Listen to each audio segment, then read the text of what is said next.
Welcome to A Resplendent Tree Hiding in the Forest, the Maya Cross at Palenque by Carl D. Callaway. Enjoy.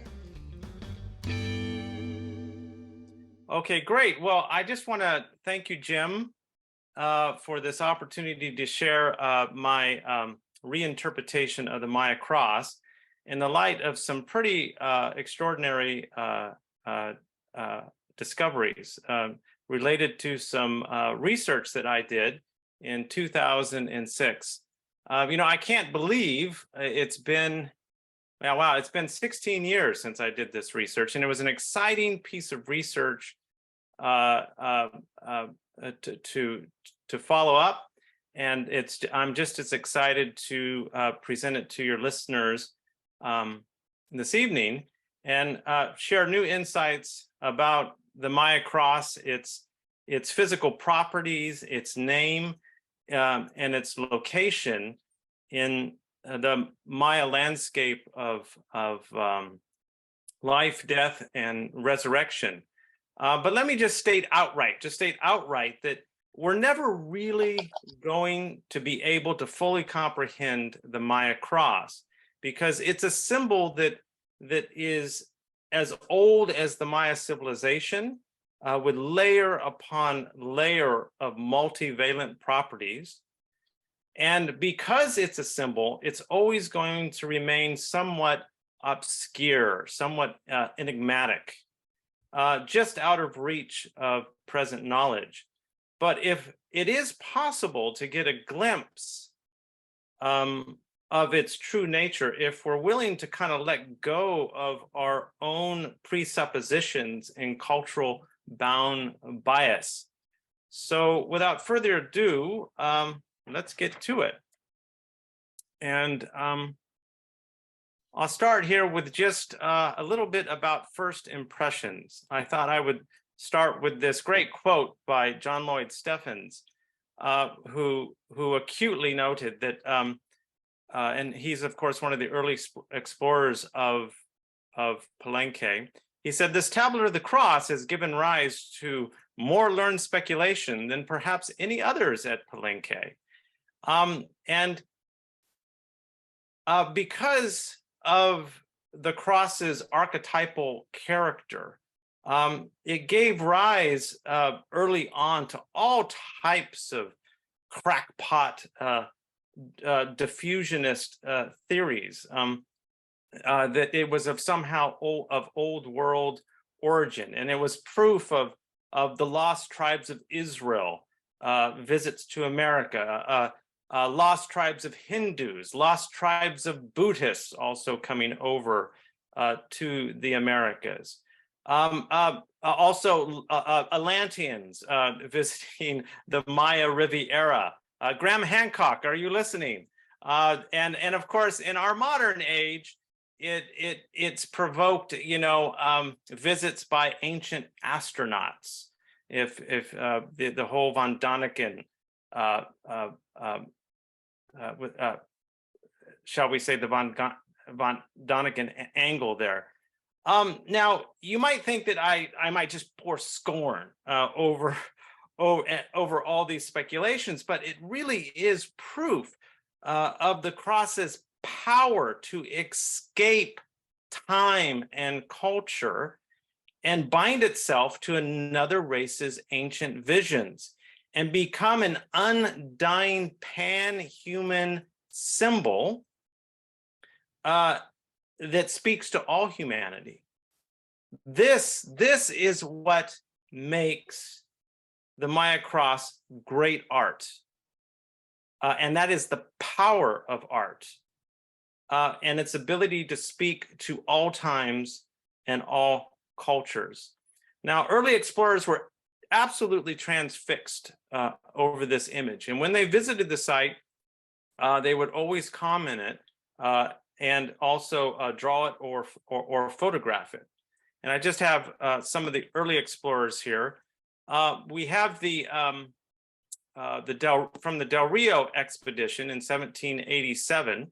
and the beautiful drawings by Almendarez, who, again, under very harsh circumstances, was able to draw this image from the Temple of the Cross, a main sanctuary panel. And we also have Waldeck, who spent, amazingly, in 1832, 1833, he spent an entire year at Palenque, living on site, getting up every morning and drawing what he saw. And there is recent translations of Waldeck's diaries, a commentary by Claude Baudez, and also translations by Johann Beagle. It looks as if Waldeck is responsible for actually rescuing the main cross tablet here from destruction, because inhabitants of the nearby town of Palenque were looting the site and looting the artifacts to sell them. And they had got their crowbars and they pried the central stone out and had carried it as far as the river. And but Waldeck, through a flurry of a writing campaign, wrote letters to anybody who mattered and actually got the looting stopped. Now, this did not stop Waldeck from wanting to loot the site as well. I mean, everybody was looting the site at the time. But here is this is the first photo of the Tablet of the Cross by Charnay, and you can see it here, abandoned by the side of the stream. For this reason, you know, it was washed and rained on and just covered in mud and muck. Eventually, it makes its way to Mexico City. This is my photograph of it here, and you can see how battered and worn it is, especially the erosion on the central trunk of the cross there. Now, it was as early as 1868, from my research, Daniel Britton was the first to publish that the cross was in fact a stylized tree. And he was really observant and really well acquainted with the known works of ancient Aztec manuscripts at the time. And he says, again, I'll just read what he says here. He says, in the codices carvings from Mexico and Central America, we find the tree of life in the form of a cross, symbolizing the four cardinal points and their associations, connected with these symbols of serpent and the bird, as in the celebrated cross at Palenque. And he's actually spot on. And what these manuscripts reveal, that in almost every case that we see one of these world trees, that the tree itself is rooted in sacrifice. So here we have this from the February Meyer page 1, this wonderful page showing the quatrefoil, the fourfold universe. And you can see that there are 4 trees here, and there is a count of 260 days around these trees. But what a lot of people don't realize, you can see here in the corners, there's all these body parts. Down here, there's a rib cage, and we've got disembodied hands and legs and things of that nature. And this is, Texcatlipoca has actually been killed and dismembered. This act is rooted into sustaining these trees, as well as it initiates the flow of time. So the flow of time and the support of these trees are rooted in sacrifice. Later on, Britton follows this up. This is 1895. I mean, he follows up with a commentary on the book of Chilam Balam of Mani, where there is another drawing of a world tree, and he associates this this tree now with the tree of life, and specifically the Yash Che, which is the central tree believe in the Maya cosmogram. So there are 4 trees in the cardinal directions, and then the central Yashche in the very center. And again, he says, within it grows the Yashche, the tree of life, spreading its branches far upward on their extremities to the flowers of fruit of life, the soul or immortal principle of man. And what's so extraordinary about this image, you can see here that we have the tree, and it is rooted in a bowl of sacrifice.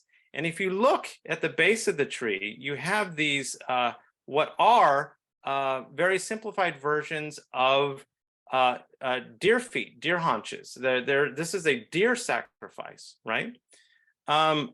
Which is feeding the tree. And when we look in other codices, pre-Columbian codices, we see that this is really quite normal. We have trees that are rooted in the sacrifice of a god or the sacrifice of a human. And take close notice that on the right here, we have a tree. You can see the decapitated head here at the base for the sacrifice.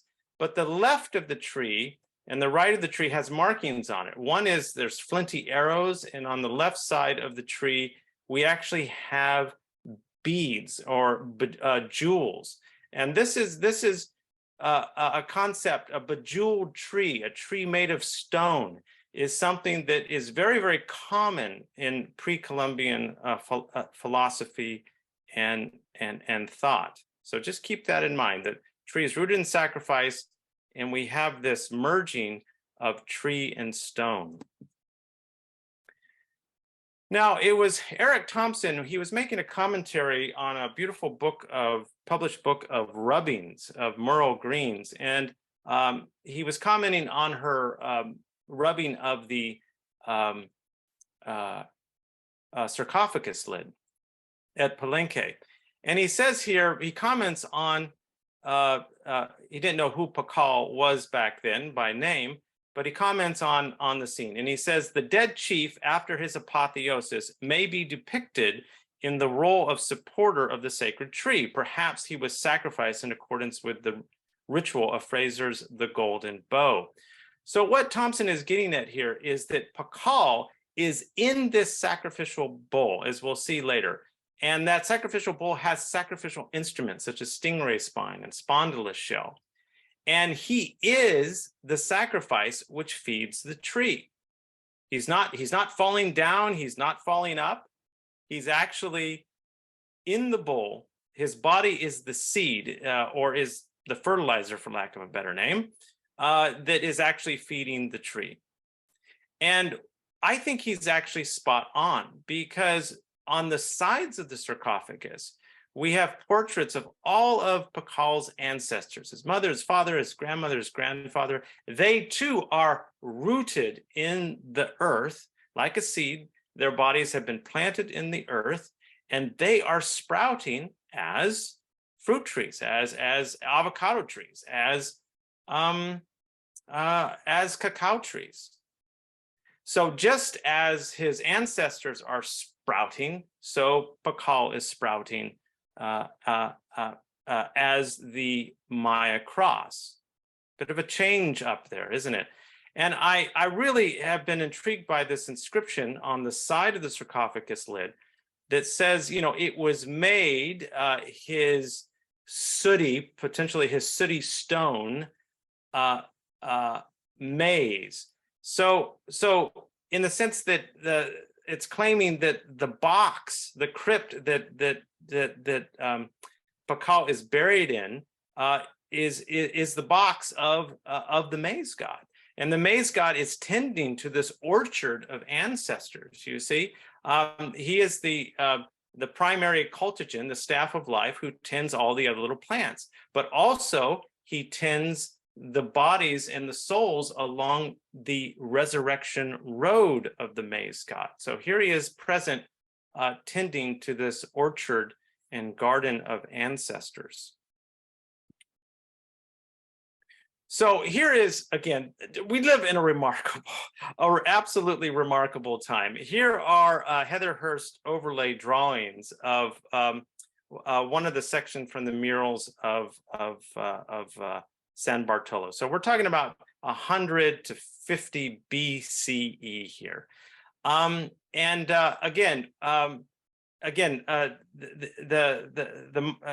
cross and the idea of world tree is as old as the Maya civilization itself. And you'll immediately recognize some elements. We have the principal bird deity in the upper branches. We have his lower jaw, which has been broken away, and we have this bloody rope that's flowing from his mouth. But really important, I want you to note, is one, the swelling of the tree. The tree itself has this marking, and this is an early preclassic marker for shininess and brilliance. But the tree is being fed by none other than a deer sacrifice, right? So we have this beer, and we have this, and the deer has been ignited. The body has been thrown on this fiery beer, and that deer feeds the tree.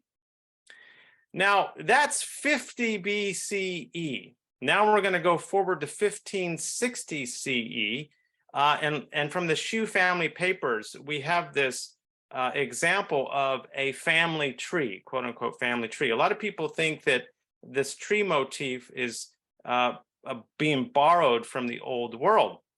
But what I want to point out here is that the tree itself is rooted in the loins. It's coming from between the loins of the king here. And if you look down just a little bit further, what do you see?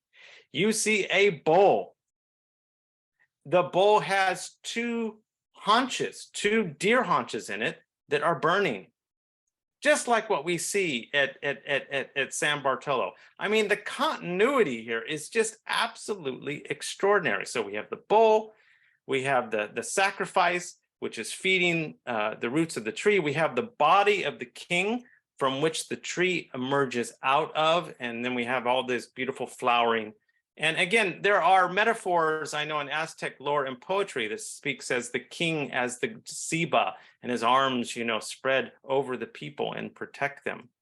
But this imagery is parallel to what we see on one of the Palenque crosses here on the sarcophagus lid. And again, the continuity is absolutely extraordinary. So thank you, Gaspar Antonio Chi, for lending us your wisdom there. So basically, my 2006 thesis says, basically, what is this thing? Can we get beyond just the generalities? Yeah, we see a bird, we see a cross, we see blossoms, we see a draped serpent, we see sacrificial instruments, we see a sun bowl, we see a monster mask. And again, that is the generalized interpretation, but can we get beyond that wall? And look at it from some different perspectives, and to see if its specific properties can be diagnosed. So I didn't know if I could do it, but we did. There is a possibility because of this remarkable rediscovery made by David Stewart of the Temple 5 cache. This is from the Temple 5 North group of Palenque.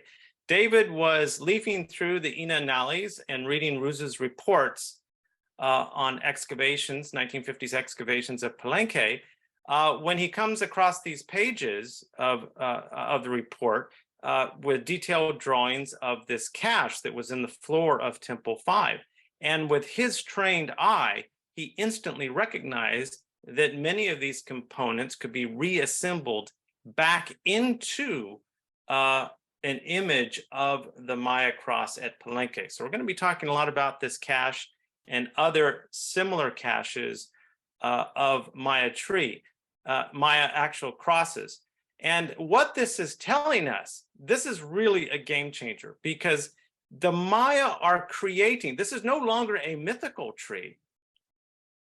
They are creating real trees in real time. This is a tree that they've actually fabricated. This is a man-made artifact. So we go from, yes, it may have mythical symbolism, but the tree itself is a real man-made artifact. That in itself is quite a game changer. But again, we're going to return to this cache and talk about it more extensively. So I just want to talk about provenance of the two trees. A lot of you know this, but I'll just give a little bit of background here. So the two cross images at Palenque were commissioned by two people. One, the most famous king of Palenque, K'inich Janaab Pakal I, and then also his son, K'inich Khan Balam. And Pakal lived to somewhere between 80 and 100 years old. And like Prince Charles, Khan Balam had to wait forever to accede to the throne. And when he did, he had to make up for a lot of lost time and kind of prove himself worthy of the position. So what Pakal, let me just go forward here and we'll talk about it. So Khan Balam builds this triadic group of temples, the Temple of the Cross, the Temple of the Foliated Cross, and the Temple of the Sun above the palace here. And these are a triadic statement to his accession as king, as he is the high priest. He is the defender of the city, and he's also the great intermediary in agriculture. It truly is an amazing program. So here's the Temple of the Cross. They've recently excavated and are beginning to restore the terraces here, but the whole front face of the temple unfortunately had collapsed in antiquity. Now in the back of each one of these triadic temples, you have a sanctuary, a sort of holy of holies, which the Maya referred to as the pibil, or the pibna, the little underground or the little oven house. Okay, and in that is where in the back of that image is, the back of that small sanctuary is where the image of the cross exists. Okay, and here is Linda Shealy's beautiful drawing of the cross, and it's being flanked by on the left and right with inscriptions which talk about on the left sort of pre-creation and mythic events, and on the right more kingly, historical and family events about the lineage and accessions of the Palenque royal dynasty. Okay, and front and center, we have this beautiful image of the cross with the principal bird deity, the draped serpent, and the sacrificial bull, and the monster mask. This monster mask, I'll just say really quickly, I say monster mask because it's not a mountain mask. If it were a mountain mask, it'd have the Kawak signs, the sort of hanging grape clusters, which are like little stalactites on its face. So it's like a placeholder for the actual, acts as a placeholder for the bull itself. Now, not everybody could go into the temple. And so the Maya had commissioned, Khan Balam had commissioned these alfarda tablets, which stood outside the temple, and they were like little billboards which gave highlights of the main events which actually took place inside. Okay, and they could be read by the public, or it could be read to the public. All right. So again, usually the Holy of Holies is restricted, but this was information for the general public. And on the second alfarda, it actually names the sanctuary inside the temple. It says the house entering into the 6-something sky underground oven house of the god. And the name for the shrine is the Wak something Chan. So let me give you a little bit more. So these are two other examples where the Wak Chan, we have Wak is the number 6, and then we have Chan Na for sky. And this is the head variant of 6 here on the lower right. And we have the superfix, which is still unknown. Well, this is a good point to just stop and talk about previous names that has been given to the cross itself, okay? And in order to do that, we have to talk about previous interpretations of the naming of the shrine itself. And I say that the name of the shrine has been, in the past, been translated as Waka Chan by past scholars.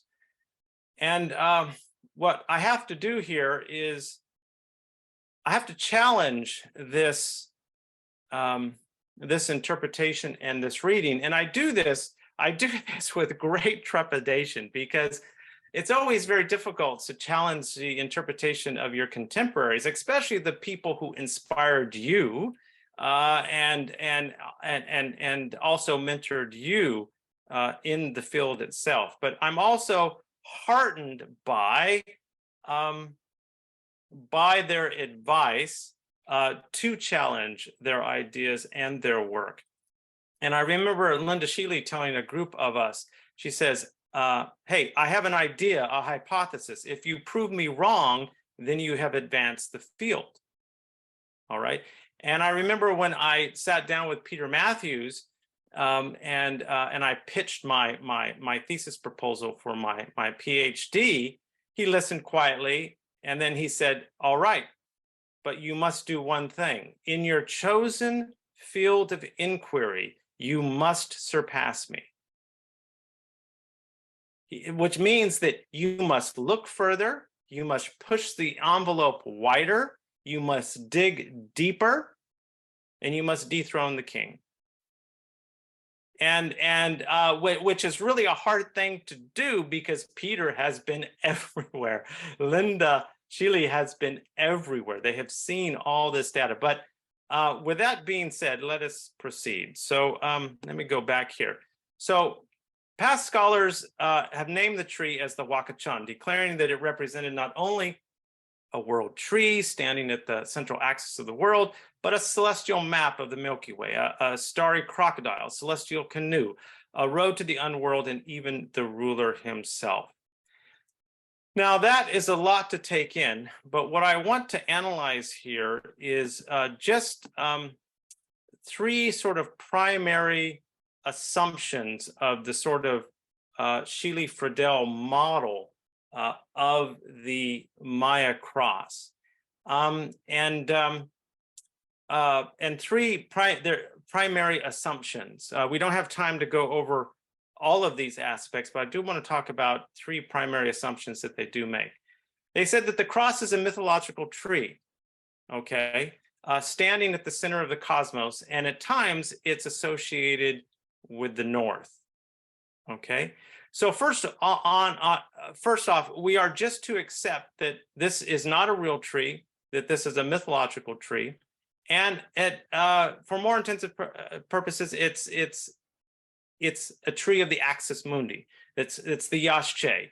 Brenton's idea that this is the Yashche that stands at the center of the cosmos.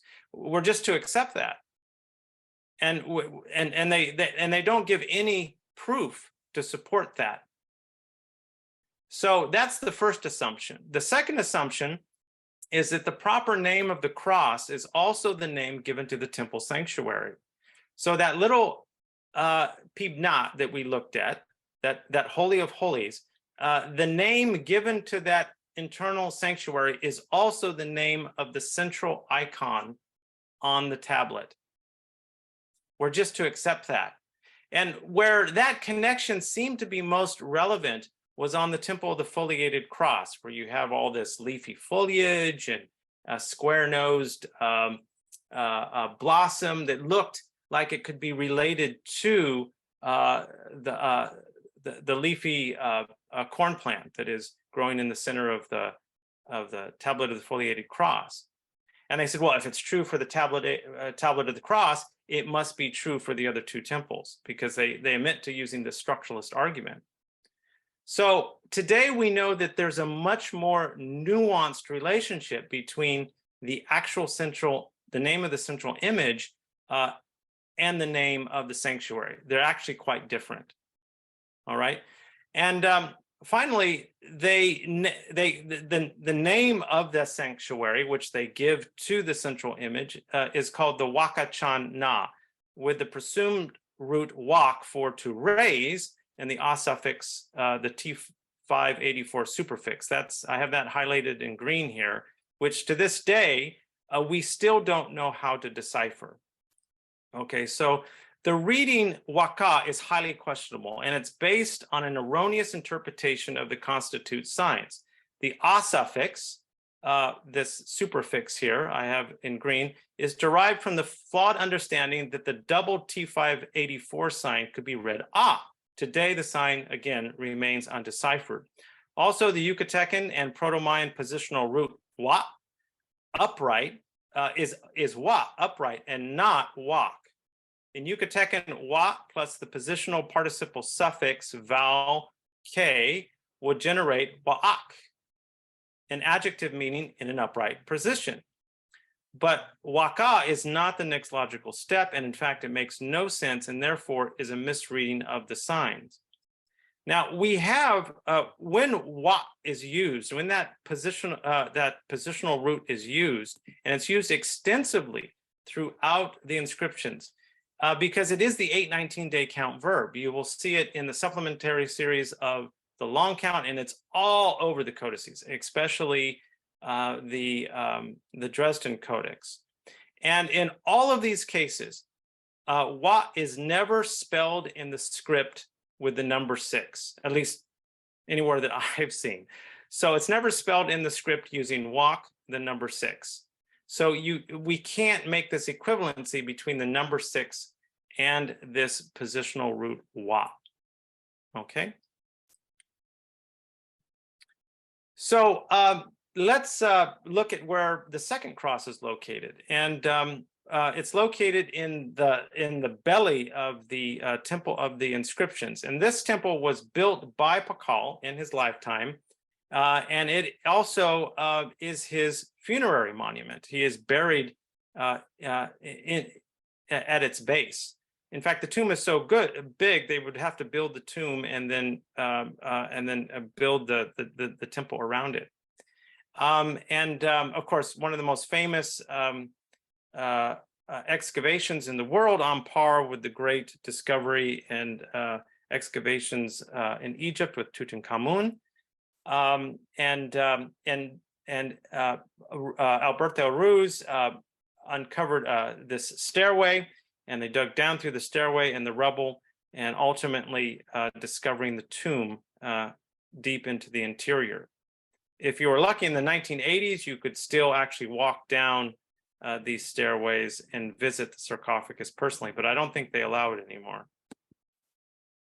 So the sarcophagus lid has this absolutely remarkable carving and sets of inscriptions showing the Pakal in the process of death and resurrection.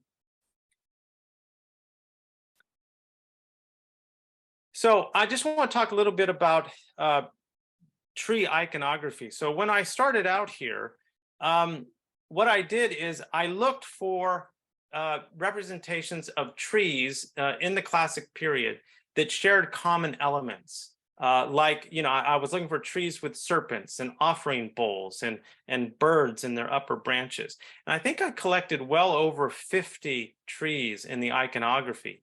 And it got just completely overwhelming. You know, it starts to all look like a mess of spaghetti after a while. If you can't parse out the elements of the specific elements in the iconography, here's 3 great examples of Codex style trees on Codex style ceramics. Again, sometimes they have the serpent, but sometimes they have the bird. Sometimes neither, but they have they're much more naturalistic looking than what we see here in the more stylized geometric lines at the Palenque. So in order to try to get a handle on all this iconography, and this is what I'm talking about at the beginning of the article I wrote for the Aztlander, is how do you make sense of all this stylistic variation? Well, Herbert Spindon to the rescue. He was probably the best.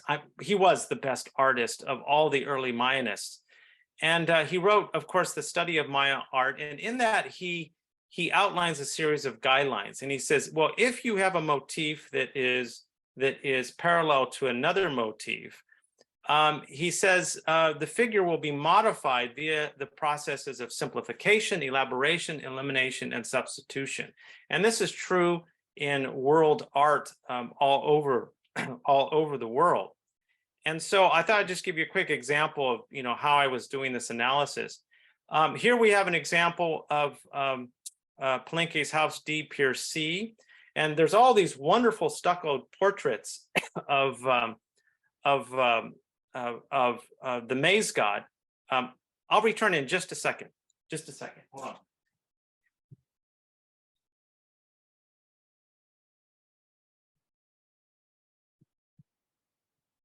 So we have all these portraits of the maize god engaging in all these ritual activities. It's kind of like the life and times of the maize god. And you can see here that he has a animated fiery bull, a personified bull, sun bull, in the crook of his arm. And coming out of that, you can see we have the stingray spine and the spondylus shells, which are these sacrificial elements. And then we have this big square-nosed blossom. So we have the bull, we have the sacrificial elements, but the tree itself is just represented by the blossom. The rest of the tree is absent. It's been eliminated. So the blossom is kind of like a pars pro toto, one part signifying the whole tree. Here's another great example of elimination where the principal bird deity is exemplified and is emphasized here. And you have the bull with just one of the sacrificial shells in it here at the bottom. And then as far as the tree goes, you just have the blossom. And he's standing upon just the blossom. But that one single blossom tells you that it's representative of the tree itself. Okay. Here's where we've got kind of elaboration and elaboration and elimination, all together, and simplification. So in the upper branches, we have a bird with a snake in its talons. In the back here, floating in the back, we have this head, which is, we'll talk about this head in a minute. It represents a shiny, glossy green surface, like the polished surface of jade.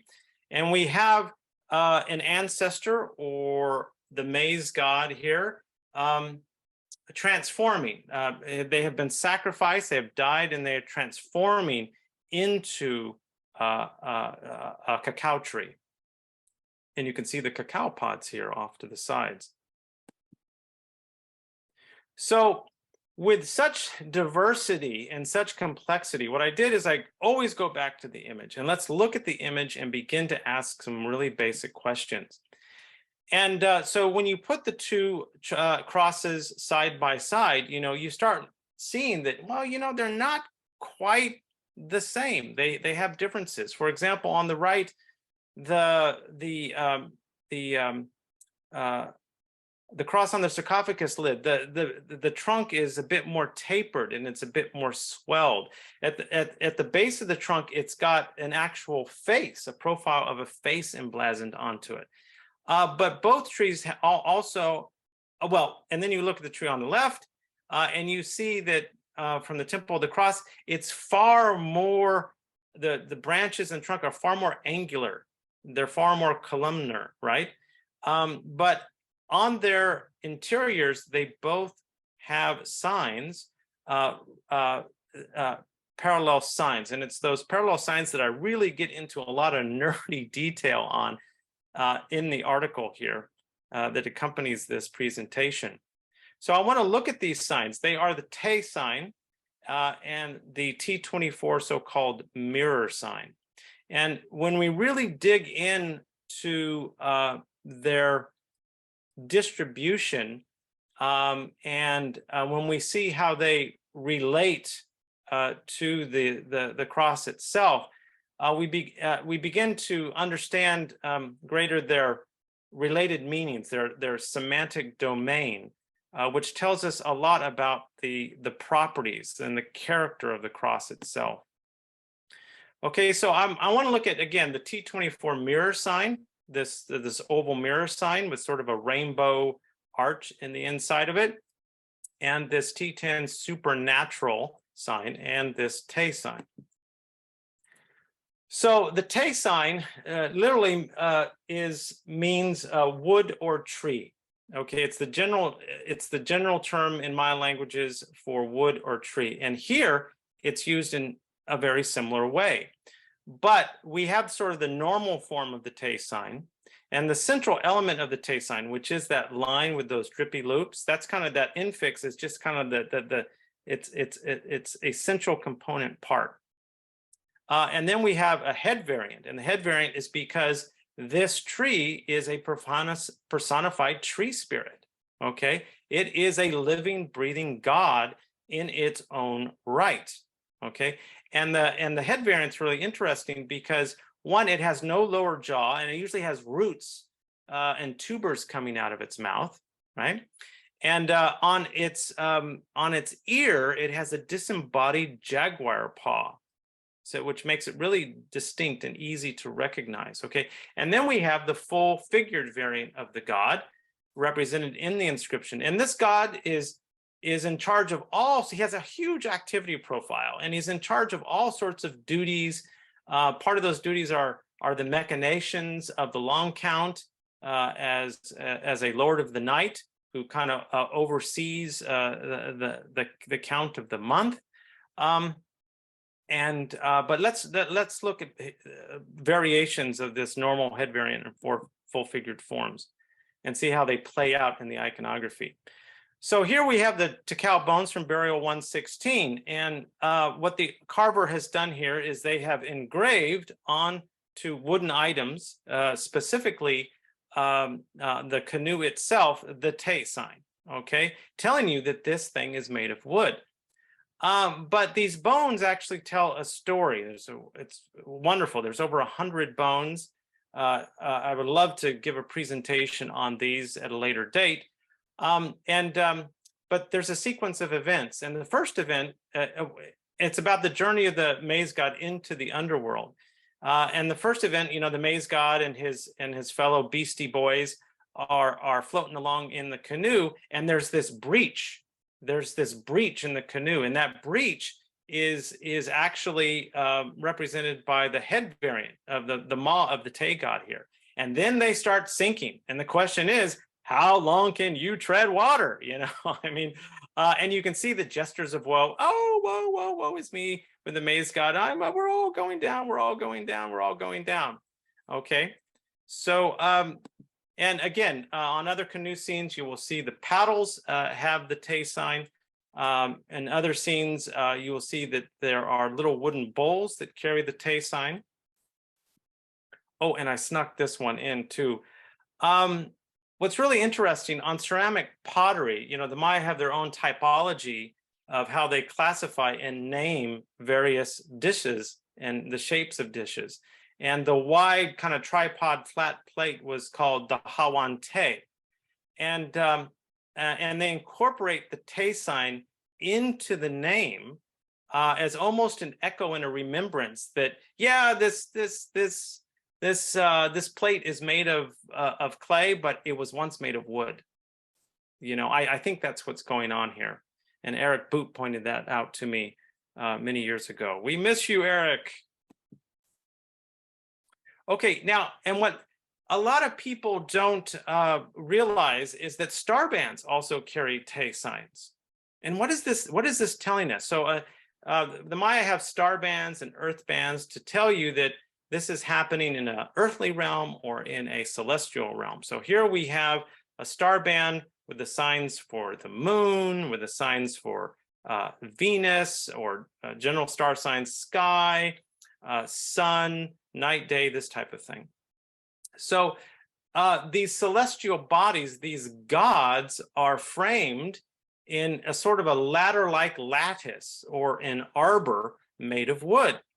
So the conception here is that there is, almost like in a traditional Maya house, or for those of you familiar with chichak ceremonies, where they make these wooden boughs of split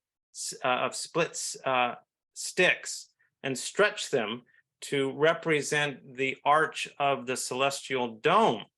Okay, so, and then the it's almost like a stairway to heaven, right? A lattice to heaven in which these celestial bodies climb each day and each night. Okay, here is great example of the Te god as a full-fledged god, and from the Amparo throne back here, and he sits in the court of Itzamna. Now, of course, these could be Maya royals dressed up as in the garb of Itzamna. Itzamna is a primary god of the Maya pantheon, and who's always overseeing the work of all the other gods. And we have some really peculiar wings on his arms here, and he is said to be the winged messenger of the of Itzamna. And so what are we talking about? Trees that fly now? Yes, actually, that can fly and into the celestial realm of the gods, right? Let me and I was giving this some thought about how trees communicate with the sky. And for those of you familiar with Maya mythology, especially creation mythology, we know that at the beginning of the Maya era, the gods, sort of like Atlantean figures, that came and they separated sky from earth. Okay, and there are 4 of these gods, and these 4 of these gods planted 4 trees in the cardinal directions and in the center. Okay, and this is a quote from the Chilam Balam of Chumayel that is describing that primordial sky-raising event.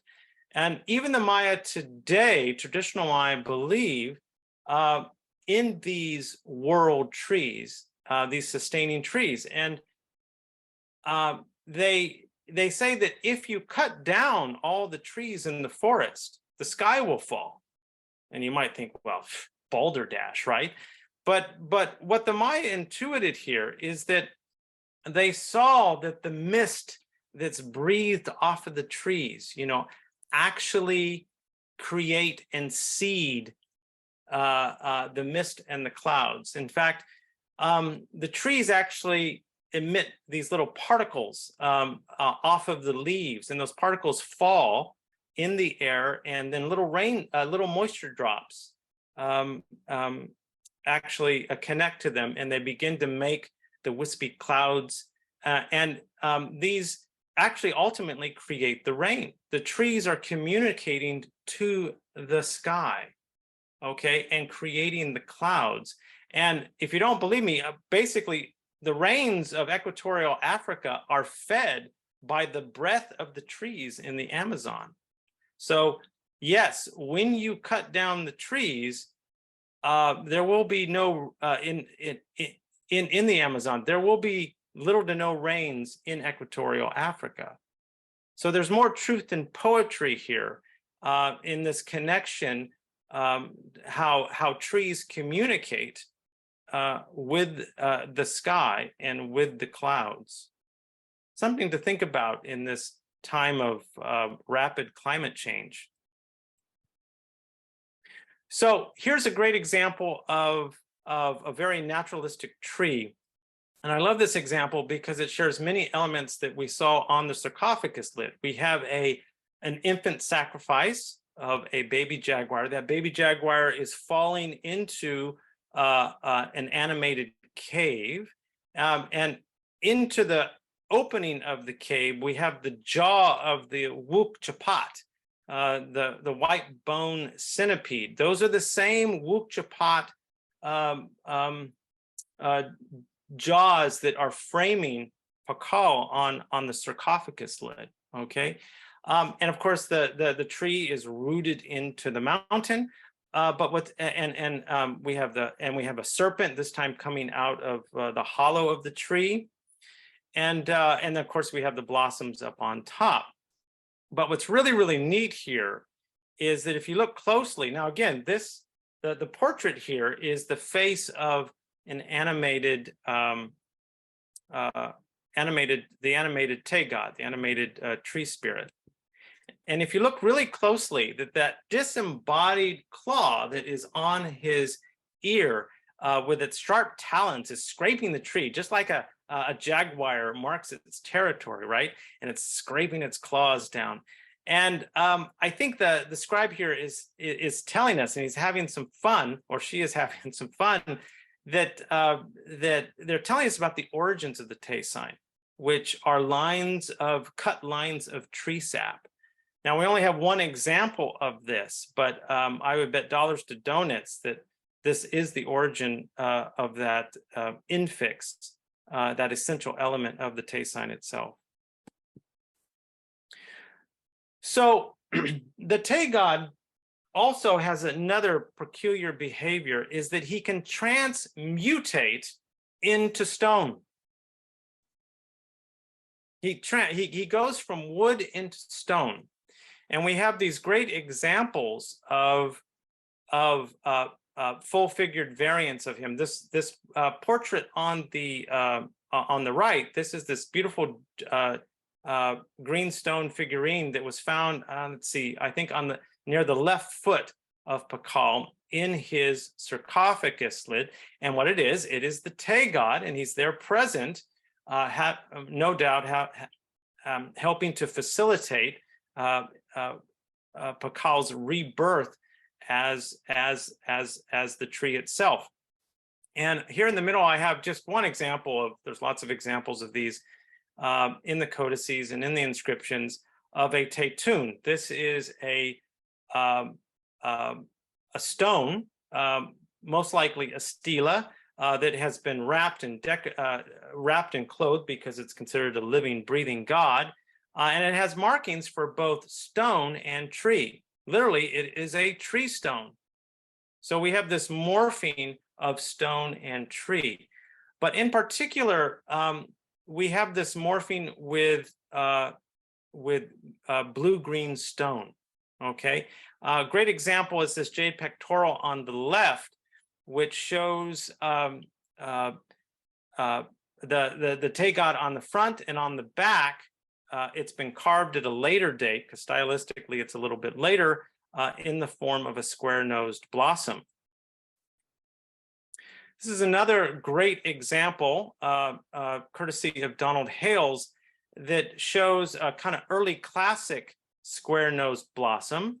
And Eureka, we have found it on the back. The carver here wants you to know that this square-nosed blossom comes from a tree branch, because on the back we have a single arm of a tree branch and a flower cup there represented. So there's no doubt that this is a square-nosed blossom or fragrance that is being emitted from a tree. So that kind of segues into the second sign, which is this so-called T24 mirror or celt sign that's also emblazoned as a label on the tree itself. And this sign is ubiquitous throughout Maya iconography and inscriptions. And it has many multivalent properties. But we know that the iconographic origins of the sign are a celt, and which is a sort of a carved jade axe that royals and even in the Olmec period, as well as early classic period, and all the way through the classic period, that Maya royals wear on their belt here. So that's why it was called the celt sign, because it was part and parcel the very image of a celt. And but it also has normal and head variant forms. Okay, so the head variant form is this, we call it the T1017 supernatural. T1017 is the catalog number that Thompson gave this particular glyph.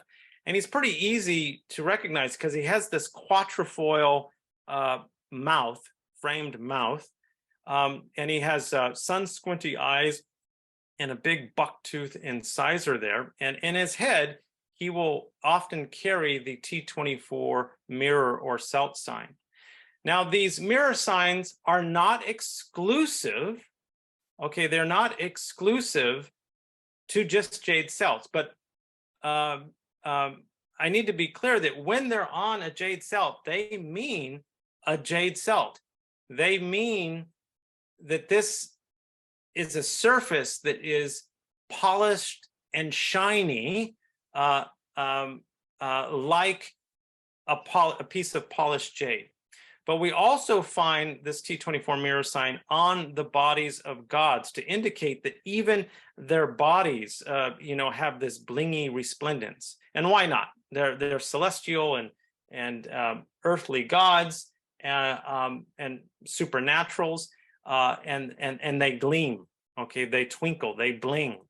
And you'll also see here on this earth band down here below, we have the example of the T1017 head.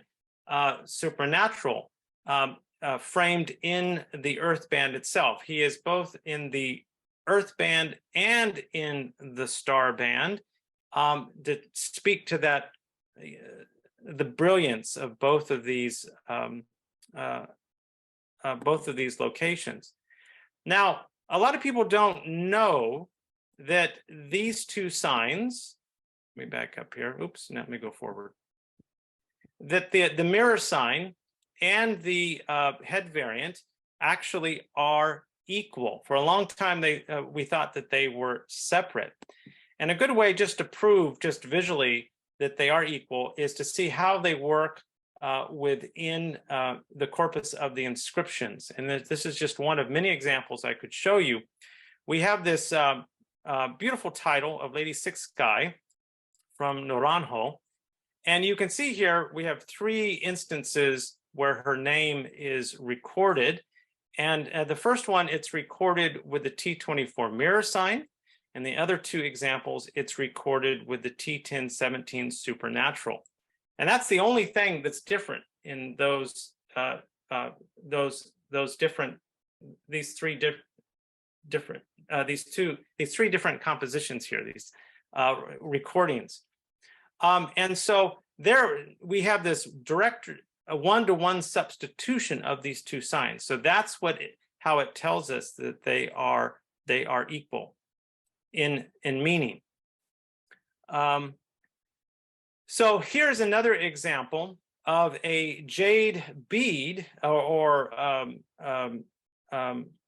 yes, a jade bead that is carved with a wonderful inscription on the back. The front of the jade bead is carved in the face of the T1017 supernatural, okay? And on the inscription itself, after the date, it says it was dedicated the Yash, the blue-green T1017 Ukaba. So it was dedicated, the green T10 supernatural head is its name. So they are telling you explicitly, right? Explicitly that the T1017 is this head carved of jade. And you say to yourself, Eureka, we have found it. We have found it. The one-to-one correlation between jade and the the T1017 head. But of course, the Maya aren't ever going to make it that easy for you, because we find the mirror sign not just on the bodies of gods, not just on jade, but we also find it on the bodies of any animal or plant or rock or stone that has a glossy, resplendent sheen, like the polished surface of jade. Okay, and Nicholas Helmuth has done recently, and I believe it's a report in the making, a wonderful, wonderful catalog of all these instances of the supernatural head and all its various manifestations. And I look forward to that completed work, because it's only through analyzing the variations of the appearances of these signs do we begin to understand their depth and semantic domain. So again, we'll have the sign on the moon goddess because she is lustery and brilliant, right? Maybe she's related to white jade. Remember, there are different variations and shades of jade. It's just not blue green. Okay, we have the fruit of a ceiba tree. Okay, we have also incorporated in the name of the number 12. The number 12 is the god of celestial flowering maize. He's this of young, new celestial flowering maize, and he will have here the T24 mirror sign to tell you that he's so brilliant and shiny. Okay, the death god will also have this T24 sign to tell you that he's resplendent and shiny. And then we have a great example of a full frontal portrait of the T1017 supernatural here on a throne from Copan. And let me show you here that Jorge Perez de Lara just published on Facebook this wonderful photograph of this throne. Absolutely exquisite. So you can see it here in its full context. So we have a bench, and the bench is basically a sky band, and the central full frontal motifs are the face of the supernatural to tell you that this is happening in a celestial blingy realm, and it is on either side of the central icon. On either side, you have full-figured representations of day and night. And again, this is on along the body of the star band ends in two heads, which is actually the Baktun bird from the long count, the Chan. So it's telling you that this is a resplendent sky place where day and night dwell. Just absolutely exquisite. Now, for those of you who say that, well, why would the Maya put a shiny, bright label on a cebopod? Because cebopods are shiny, bright green. This is a wonderful photo given to me by Paul Johnson. He was down in San Diego and he saw that they had planted these ceiba trees in the middle of a highway. He jumped out of the car and the light was just right, and he took some pictures. I don't know if you guys know it or not, but the ceiba tree is one of the few trees in which the bark of the tree actually photosynthesizes. It actually creates food. And that's why the young bark has this waxy, glossy sheen. Guess what? Just like the polished surface of jade, as well as the fruit. And I thought I would just pitch this idea out here, is that this is a very old idea, this connection between the sky and an earth stone. And in ancient Taoist lore from ancient China, jade was not an earth stone. It was thought to be the congealed semen of the sky dragon deposited on earth and embodied the celestial power. And I would bet that the Maya remembered, via migrations, they carried some of these precious stones with them. They remembered this connection between a glossy stone and the blue-green sky and the celestial realm. And it's also present in the Aztec lore and belief. I wish I could track down this reference again. I think it was in Knob's Scattering of Jades, where the Aztec believed that when lightning struck the beach in the sand, it created obsidian. And it does. When lightning strikes sand, it creates fulgurite, and it fuses the particles into a glass. And the Aztecs saw this and they said, well, that's how obsidian was made. It was made from lightning, right? So there's this connection between a power in the celestial sphere and an earthly stone, okay? Now, I thought I would just talk a little bit about the flower motifs as well, which are another set of labels that are pretty important. Linda Sheely pointed out that the ceiba flowers are white, five-petaled with multiple stamens and long angled pistil. Moreover, the pollen sac at the end of the stamen has exactly the same shape of a square-nosed serpent. And these open to emit pollen columns like jade beads. And I really, really like this visual analogy and also this biological analogy, because the Maya are extremely keen observers of their natural world, and they take these fine details and incorporate them into their iconography. But we also, a word of caution here is that not all square-nosed serpents are related to ceiba trees. Most likely the square-nosed serpent is related to things like aromas, energetic flowing substances, like the aroma of chocolate or stirred chocolate, or the aroma of the perfume of flowers. And it can even, we see square-nosed blossom serpents related to the resurrection of the soul, emitting the soul, the breath of the soul, okay? So, and just a word about these incredibly important sun bowls that are at the base of the tree. These sun bowls are emblazoned with the sun sign. And throughout the inscriptions and the iconography, when you have a bowl specifically carved with the solar sign, that is telling you that that bowl is representing the eastern quadrant and the place of solar rebirth.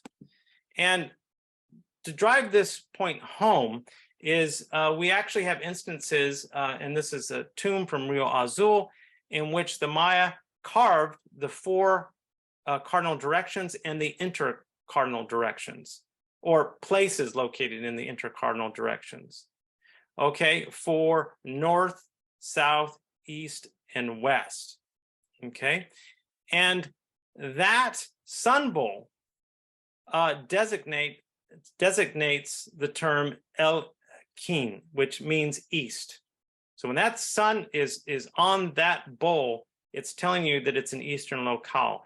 To back that up here, I have an instance of the god G1, who is this primordial god who resides in the east, the place of solar rebirth. And that's why he wears on his head the K'in bowl. Okay, and you can see here that it's even incorporated into his name phrase, the sacrificial K'in bowl.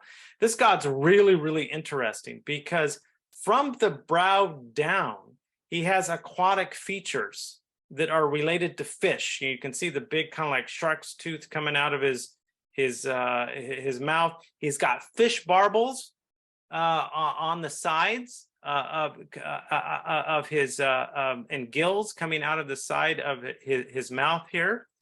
And so it's as if from the eyebrow down, he's submerged in water. And then from the forehead up, yeah, that's exposed, and that's where the sun rises. So, but definitely the god of solar rebirth. Okay. Now I just want to now segue into an alternative name for the tree itself. Here's where we get in some nitty-gritty epigraphy. Now, on the temple of the inscriptions, you know, the inside the temple itself, it has these beautifully carved panels which relay the life and times of Pakal, the dynasty, and the woes and the triumphs of the kingdom through time. And in the mid panel specifically, there are two passages that deal with, the first one deals with the 11th K'tun, the second passage deals with the 12th K'tun. So there's 20 years separating these two passages. The events and the subject of these passages are the sprouting of bejeweled trees and the dying of bejeweled trees. Okay. Now, the 11th K'tun here that deals with the first passage is a really important K'tun, a period of time. This is the time of Renaissance. You know, Pakal has secured the borders. He has beaten back their rival Kalakmul, who once destroyed and burnt the palace down. He's rebuilding the palace. He's rebuilding all the structures. All of this tribute and wealth is pouring into the kingdom. This is the Renaissance time for Palenque, okay? And here is my effort at translating the passage itself. And I'm going to break this in two parts. The first part is temporal. It's talking about where we are in time, but I want to point out, because it's so incredibly poetic, the way they actually state the date itself. So the date is 12 Ahau 8K, okay? And it says, you know, and it refers to the 11th K'tun here. But very poetically, and of course, these are part of the mechanics of the calendar itself. The number 12 from the day name 12 Ahau, the number 12 rules over the 11th K'tun in lordship. And that's what this is saying here. And number 12, again, is that celestial sky maze, blingy sky maze. So the number 12 just so happens to be there at the turn of the 11th K'tun, and he sits in lordship. And what better god to sit in lordship than the god of celestial maze, who by his very presence is announcing that this is a time of abundance, right? And flowering. Now, the second part has a beautiful couplet. We don't know quite how to read this verb. I won't get into the nitty-gritty in that, but there's been some suggestion by Steve Houston and others, but it means basically to sprout, to split open, okay? And it's a positional verb. So it's telling about it's sprouting, you know, probably straight up and out of the earth. And what is sprouting? What is sprouting is the shiny, resplendent, jeweled tree. Right there, it tells you. And I'm using the word resplendent because it seems to fit all these other contexts. That's a term that David Stewart had offered, and I think it fits all these other contexts. So it's the resplendent jewel tree that sprouts out of the earth. But wait, we're not done. There's a second tree. It sprouts. The five flowered, the five square nosed flower tree. All right. It's sky tribute, it's earth tribute, jewels, ear flares, 9 sky foot pillar day, 16 foot pillar day. So these gods of 9 and 16 are kind of witnessing this event.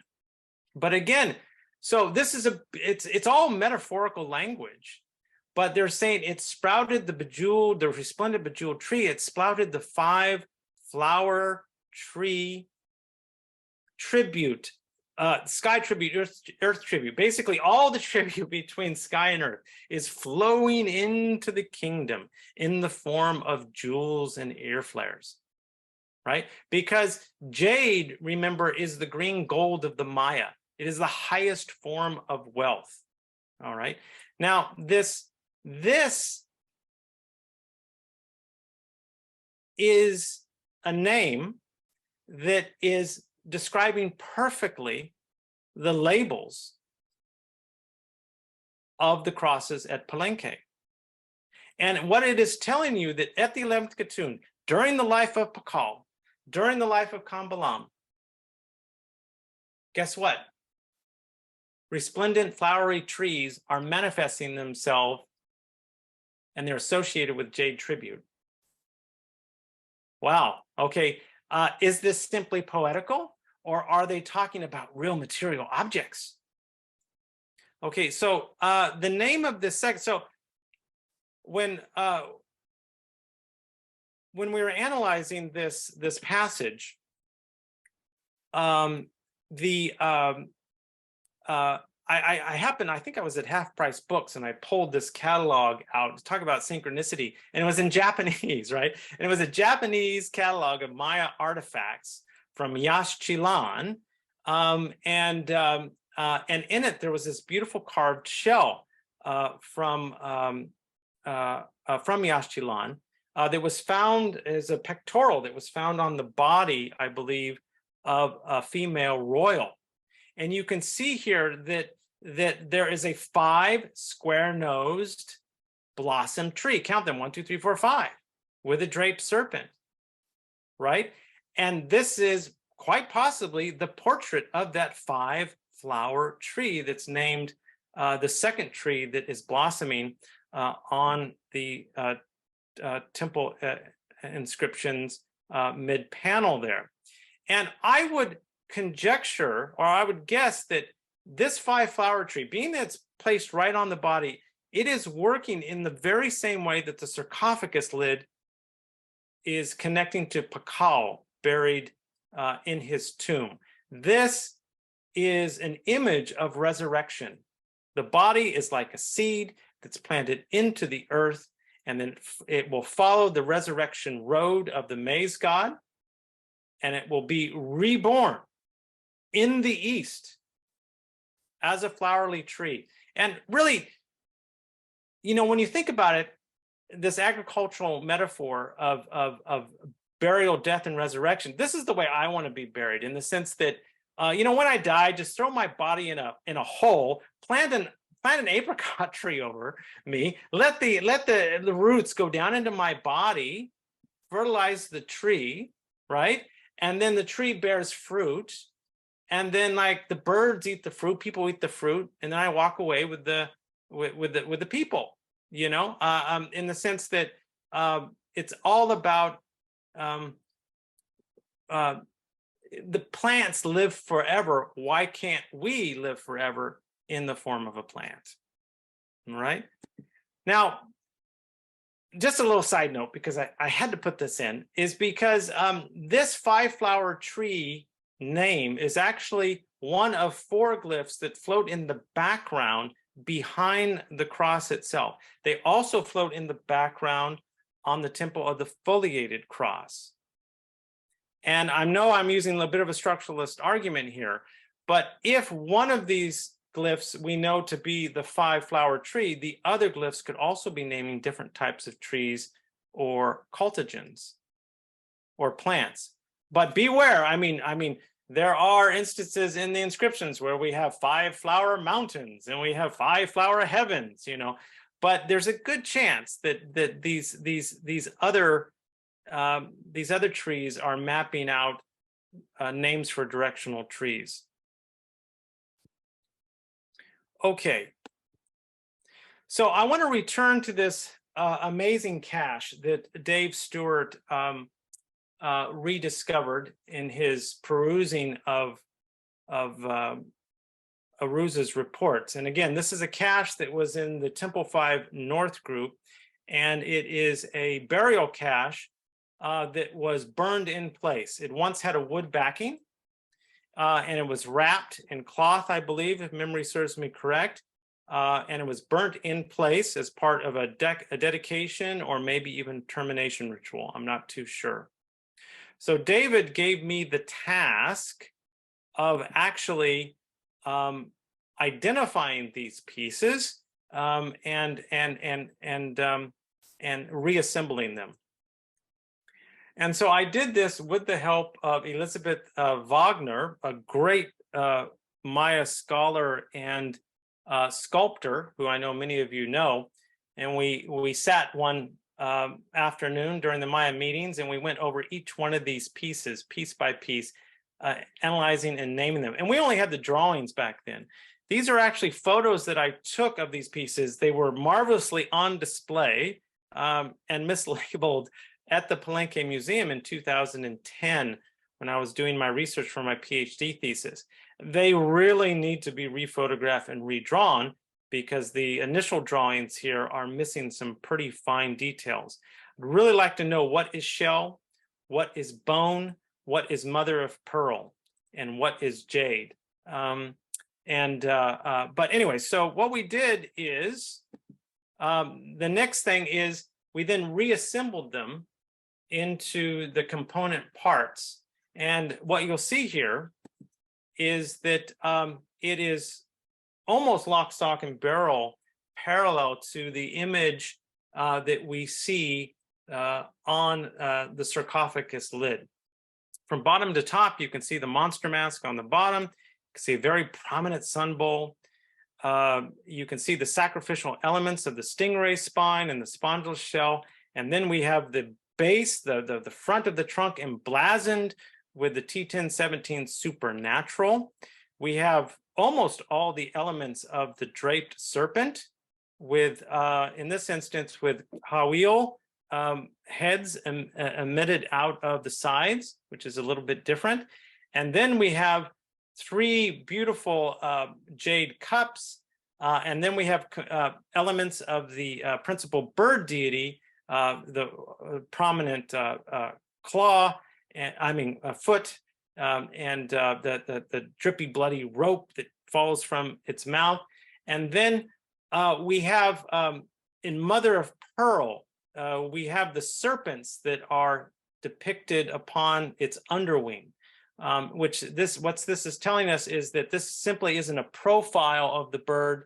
Maybe the head's in profile, but we actually have the wings outstretched here. So what this is telling us is that the Maya are making, oh, wait, let me color code all this for you here. Okay, so what I've done here is I took out some highlighters and I color coded to show you what is mother of pearl, what is shell, and what is jade. And you will notice that the parts of the tree itself are all jade. Okay, and what this is telling us is that the Maya are actually fabricating real jade trees. This is no longer in the realm of myth. This is a man-made artifact. So if they depict this artifact up on a panel, could those Maya trees also be man-made? From what?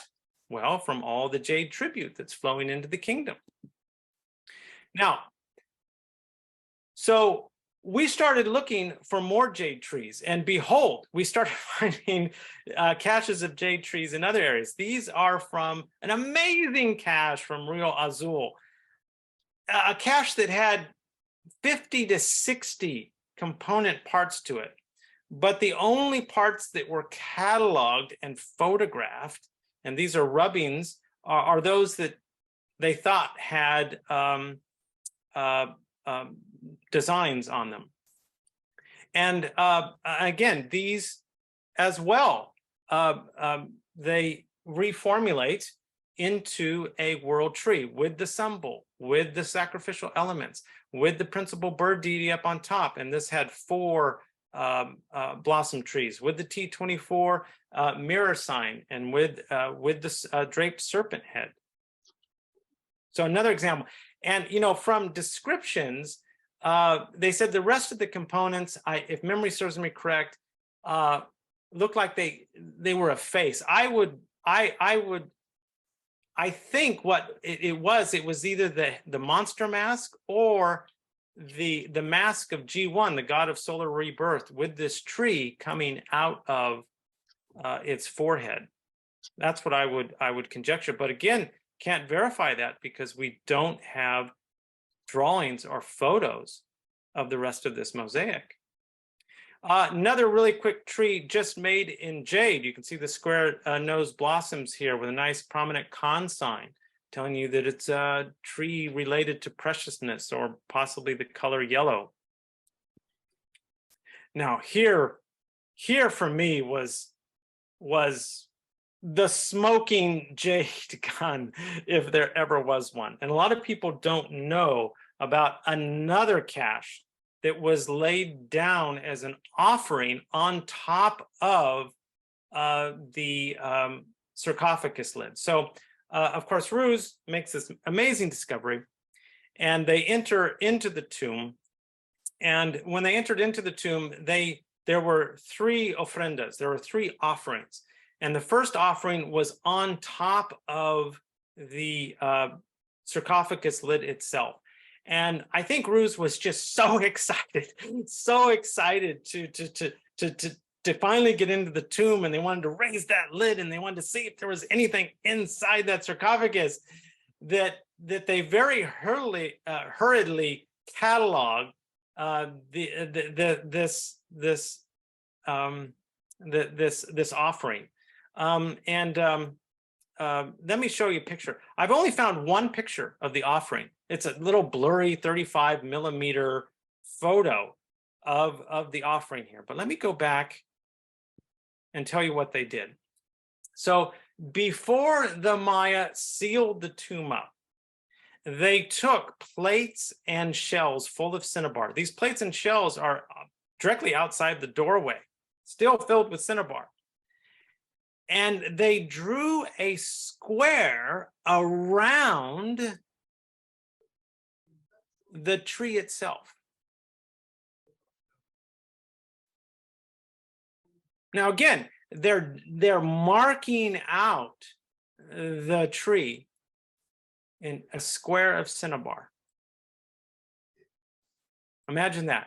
And inside this square, they laid down a huge cache of diadems, of belts, and here's just some of those offerings here. We have the face of the sun god, and of course we have 9 celts here. And as you can see here from the photo, you can just make out they've laid the celts out across the base of the tree. Okay, and they are decorating this tree like we would decorate a Christmas tree, but they're decorating it in almost pure jade. And the question is, do they recognize its jade essence, the cross as being made from jade itself? They are decorating it in pure jade. A lot of people have commented that, well, this is the jewelry of Pakal. And I say, no.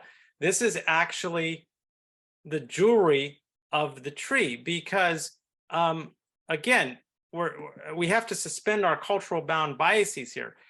all throughout my iconography, we have instances where these trees are beautifully adorned in masks and belts and necklaces, as it is on the central icon of the tablet of the foliated, a temple of the foliated cross. In the codices, again, we have these tattoos, these tree stones that have wee bills and necklaces and all sorts of ornamentation and masks on them. Think of the talking crosses of Yucatan and how beautiful those were, ornamented with shawls and wee bills and things like that. These are living, breathing deities in their own right. These are animate objects that need to be fed and need to be clothed just like the human body. Okay, now on this cache itself, Elaine Sheely emailed me the other day, and she said, "Oh, don't forget that there's mosaics here that are found." She reminded me that there were mosaics also found on the with this cache of jade belts and ancestor masks and things of this nature, and that's over here in the lower right-hand corner.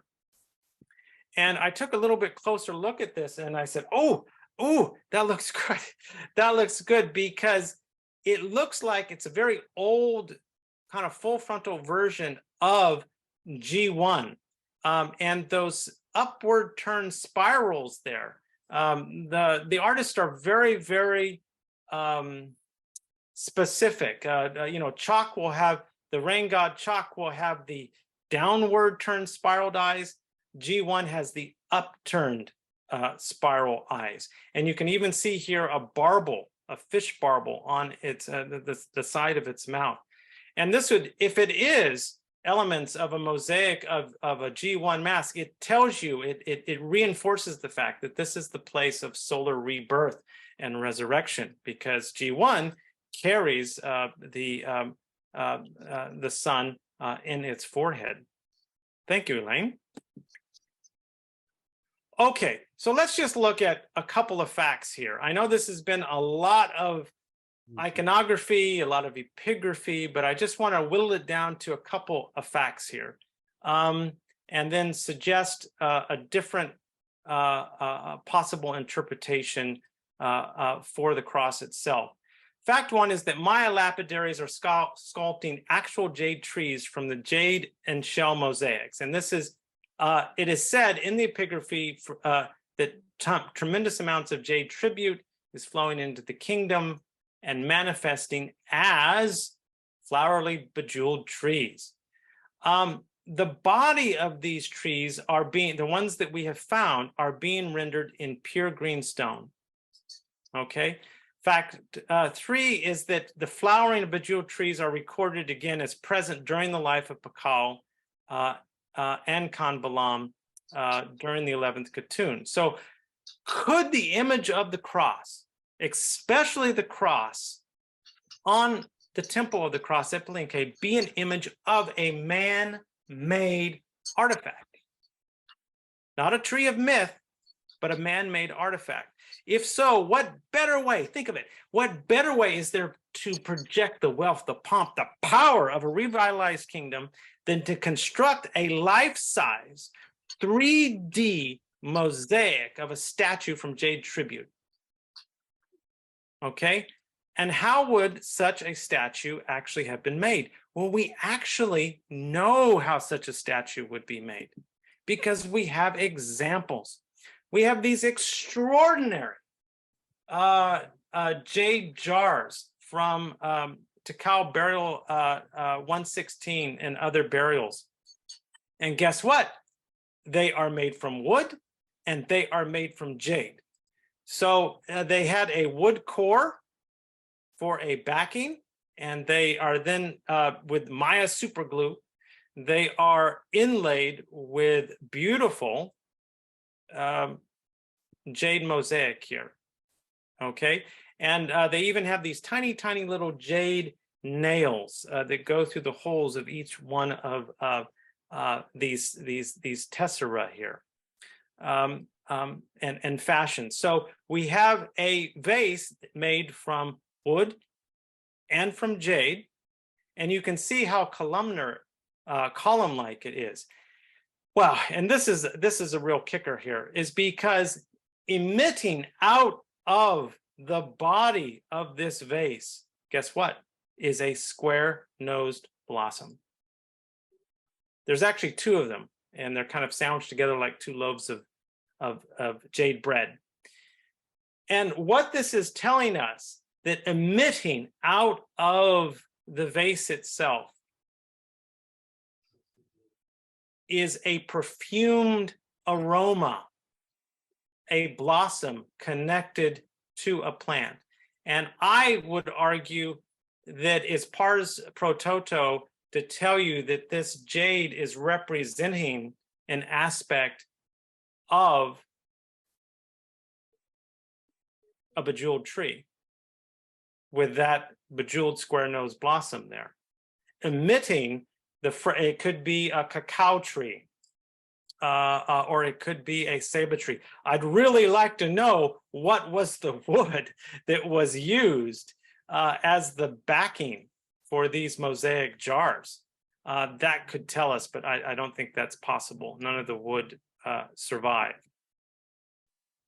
So now, because I mentioned these jade jars, because the Temple of the Cross icon, it's incredibly geometric and column-like, okay? And it perfectly parallels the construction of these jade jars if what we're looking at is an actual man-made artifact. All right. So from the new evidence, the new discoveries, I put forward in the work a sort of revision of the crosses at Palenque, and I proposed that they are abstract models of ceiba tree, but it is a ceiba tree standing in the east, in the place of solar rebirth, and it has a name. The name is the Resplendent-Jade Jewel Tree, and it is possibly built as a 3D jade mosaic. It is also an extension of Pakal's body, and it is a symbol of resurrected, of the resurrected body and kingly prosperity. So the next time you look at this icon on the Temple of the Cross, you're actually looking at the face of Pakal. Okay, I think we'll stop there. There's a lot more to talk about, but I don't want to overwhelm you. So hopefully you put your questions in the chat section, but we can entertain any questions or comments or speculations that you may have here. So thank you for your attention. Oh, and I have one more very important slide. Of course, we always stand on the shoulders of giants, and presentations like this are always a group effort. And I just need to give thanks to all those who have supported me in the past and present to make this possible. So thank you very much. Well, that was great, Carl. We don't have that many questions. Okay. Well, you can proffer any questions, but that's all right. One of them is from Erica. The Temple of the Inscriptions would have been built by Pakal, but what's the archaeological evidence for that? That's a really good question, and I think you'd have to look at the pottery seriation and whatnot. But we know that that tomb is so big that it couldn't have made post Pakal death, simply because it would have taken too long to build. So he started building that way ahead of time, and it must have taken years and years and years and years because it's so well built.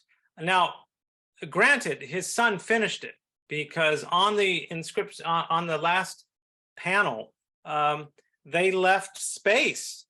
Okay, they left space to kind of give the final history, and that final history is written by his son. And we know that they kind of left that space there because you have these three beautiful panels, and it's all beautifully laid out and harmonious. And then you get to the end, and it's like when you're running out of paper and you only have one sheet of paper, and he just crams in all of this information, right? In the very final passage that's really glorifying Kambalam, you know. But on the rest of it is all about, in relation to Pakal's life, not only his life, but also what he will do in the future. All right, what he will do on the 12th K'tun, what he will do on the 14th K'tun in the far future, and what he will do in the far future at the end of 4772 at the turn of the first peak tune. I go over, I number crunch all of those, that numerology in the article that I wrote, I think, for the September issue of Aztlander called Time and Ancestry, looking at the numerology involved specifically on that panel. So yeah, the history is very much Pakal's history, except toward the end there. And it's such a huge undertaking that I'm sure the pottery seriation would prove out that it's being built in his lifetime. I really like your slide there with all the people you're thanking, and thank you for thanking me and Michael. Oh yeah, of course. And I just want everybody to know Carl's article, part 1, was in the December Aztlander and IMS Explorer. And I just finished last night putting part 2 into the January Aztlander and Explorer. So look forward to that. I actually had, I was talking with Peter Matthews, and he actually read Peter Matthews Gulp. Okay, he actually read my article. And of course, Peter has seen everything. And he says, oh, Carl, you know, about that Pomona-Jade, you know, that's there as a tribute. Let me go to that. I'll just mention what he said, because the old master does not miss much. Okay, about this Pomona-Jade, he said the date on the jade happens 1 year after Sunraiser Jaguar is dead. So the king is dead. And they send this jade tribute to Palenque, and it's kind of like, you know, I'm sure the Pakal or Kambalam said, yeah, right, you know, he's dead. He couldn't possibly send this. So, you know, they kind of just tossed it in a debris pile because they knew it wasn't really from him, because he had been dead. He had been dead a year by the time of the date. So just a little historical insight there. Elaine Shealy is saying that Roos believed that Pakal began building the tomb 11 years before he died. Yeah, Bruce. Yeah, and that is the general consensus, I believe, and I really do believe that archaeological data will prove that out. I think, you know, if they ever allow excavations in the palace again, if you dig down to the base of that palace, you're going to find the burnt remnants when K'inich Janaab came in there and just burned it down. I think you will find that as well, and that will also validate the inscription, the time of strife, and when the gods are not honored. That's recorded in the tablet of the inscriptions as well. But I don't think they'll ever allow people to bring tractors in and core dig in the center of the palace. And Edward Bowles says, as you mentioned, the relief represent 3-dimensional forms. Yes. Do the images in the 3 temples of the cross group represent idols of each of the triad gods? Yeah, you bring up a really good point. And when you're looking at, this is something that David Stewart taught us in his graduate classes. When you look at a hieroglyph or you look at an image, you always have to think of it and look at it in 3 dimensions. Because like this bead here, this bead is a great example. Yeah, the inscription is in 2 dimension, but it's being always visualized in 3 dimension. So, that on the Temple of the Sun there with those battle armaments of the Balon Tiku, the shield and the spears, those are all man-made artifacts. I believe that, yeah, these are depictions of real material items. And this is what I want to point out, is the Maya are really, really emphasizing the materiality of these objects, their surfaces, their material origins, their connections to sky and earth, right? It's not some imago mundi. These are real tangible objects. And just as on the tablet of the foliated cross is a real tangible corn plant, and the shield and spears on the Temple of the Sun are tangible objects. And of course, what is talked about on the Temple of the Sun? It's talked about how Khan Balaam is the great defender of the kingdom, and how he's battling Tony Na. Okay, and defending against the kingdom against the enemies. So yeah, absolutely. I believe that in imagery and in the inscriptions themselves, they are conceived and viewed always in 3 dimension. And we find that a lot at other sites where I'm trying to think, along the Usumacinta. What's the city directly across from Yaxchilan? Not directly across, but across the river. Not Piedras Negras, right? Oh, yes, Piedras Negras. You go to Piedras Negras, and in the center name, the toponym is a jaguar, a jaguar paw sitting above animated Wheats Monster Lakes. You go to the center of Piedras Negras, and what do you find? A giant 3-dimensional sculpted jaguar paw sitting over 4 stones, I believe. So there you have it. I mean, they've sculpted a hieroglyph. It's great. They've sculpted a 2-dimensional hieroglyph in 3 dimension, which represents the actual name of the center of the city. Isn't that cool? It is. And Nicholas Helmuth would like to make some comments, but before we get, wait, Nicholas, wait.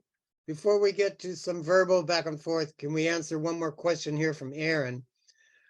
Can you talk about the similarity of the mirror head glyph to the Itzamna bird, and could there be a relationship to Te and the apex bird's missing jaws and messengership? Yeah, really good point. Let's go ahead. There's, I didn't even talk about the bird. There's so much going on with this bird here. Let's see if we can get. The bird is so detailed that it's often, the details get sort of blurred out here. The really fine details. So we know that this bird is the avatar of Itzamna, god D. Okay, how do we know that? Because Nicholas Helmuth, and I believe Monsters and Men, published a vase, codex-style vase, that is showing god D transforming into this bird. That's pretty extraordinary. And of course, this is the bird that accompanies god D in all of his court scenes. He's always there resting on a perch, squawking behind him. But god D actually transforms into this bird as well. And often the bird will have the head of god D. But what I want to show here, let me blow this up. And again, it's not, I wish we had the panel. You have to remember that all drawings are interpretations, and they don't capture the fine details. But this jewel this jewel is not quite, it's washed out here, but the jewel itself is the Yash sign. Okay, and that Yash sign is a jewel also worn by the god Itzamna. And if I go back here to the codic style, let's go back here to the codic style, these guys. Okay, you know that this, let me blow this up. You know that this vase up here in the upper left, this is the famous blowgunner vase, okay? And do you see this fallen jewel right here? This is a jewel that's fallen, but David had pointed this out, I think, on his blog a while back. That is the jewel that's carried by Itzamna and also on the head of the bird that we just looked at. That's Yash, which is making that the Yash Te, or the Yash Che. So there's an iconographic play and a verbal play going on here. If I read it, the signs, the constitute signs, it literally says Yashche, which is the central tree, axis-mundi tree, right? But then again, it could be just a fallen jewel. So the second part of, what was the second part about the Te? Could you read the second part about the Te sign? Relationship of Te and the apex bird's missing jaws and messengership. Yeah, well, this is definitely a messenger bird, and he's communicating intimately with let me see if can we show it here. Let's blow this up. It's really shown great on at San Bartolo. So again, the Popol Vuh myth states that this is the bird. This is the bird. He's the hero twins dress up or disguise themselves as itinerant dentists, right? Okay. They first shoot the bird in the jaw. He loses his gleaming smile and all of his teeth, because he's so vain. And then they dress up as itinerant dentists, right? And they go, "Oh, we can help you. We can help you." And he says, "Oh, I'm in so much pain. I hurt so bad. Oh, I'm so lucky that you just showed up, right? Help me, help me, help me, help me." So and instead of fixing his broken tooth that they blew out with their blowguns, they pull all of his teeth. And he loses his shiny smile. He loses his brilliant. Remember, those wings are made from mother of pearl. And in other instances, on the outstretched rings, he is hiding both the sun and the night in his wings. So he's covering up the celestial bodies. So as far as that element which drops to the earth, I don't know if that blood could have spawned the tree. There isn't any Te element or tree element, with the exception of the bloody mouth. And let's go back to San Bartolo because it shows it so beautifully. Here it is. Oh. Okay. Let's blow that baby up. So you can see here, again, the rope element, beautiful. You can see that it's rope and it's been severed and the blood is falling.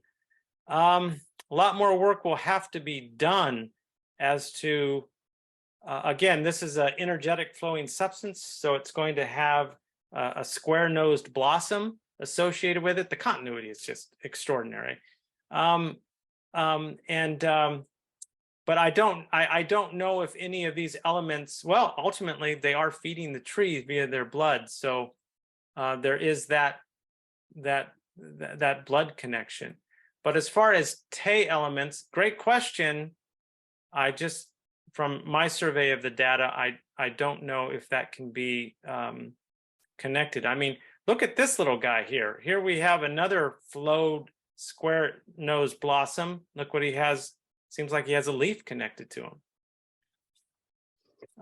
But again, this is all early classic iconography that still has to be looked at very, very closely.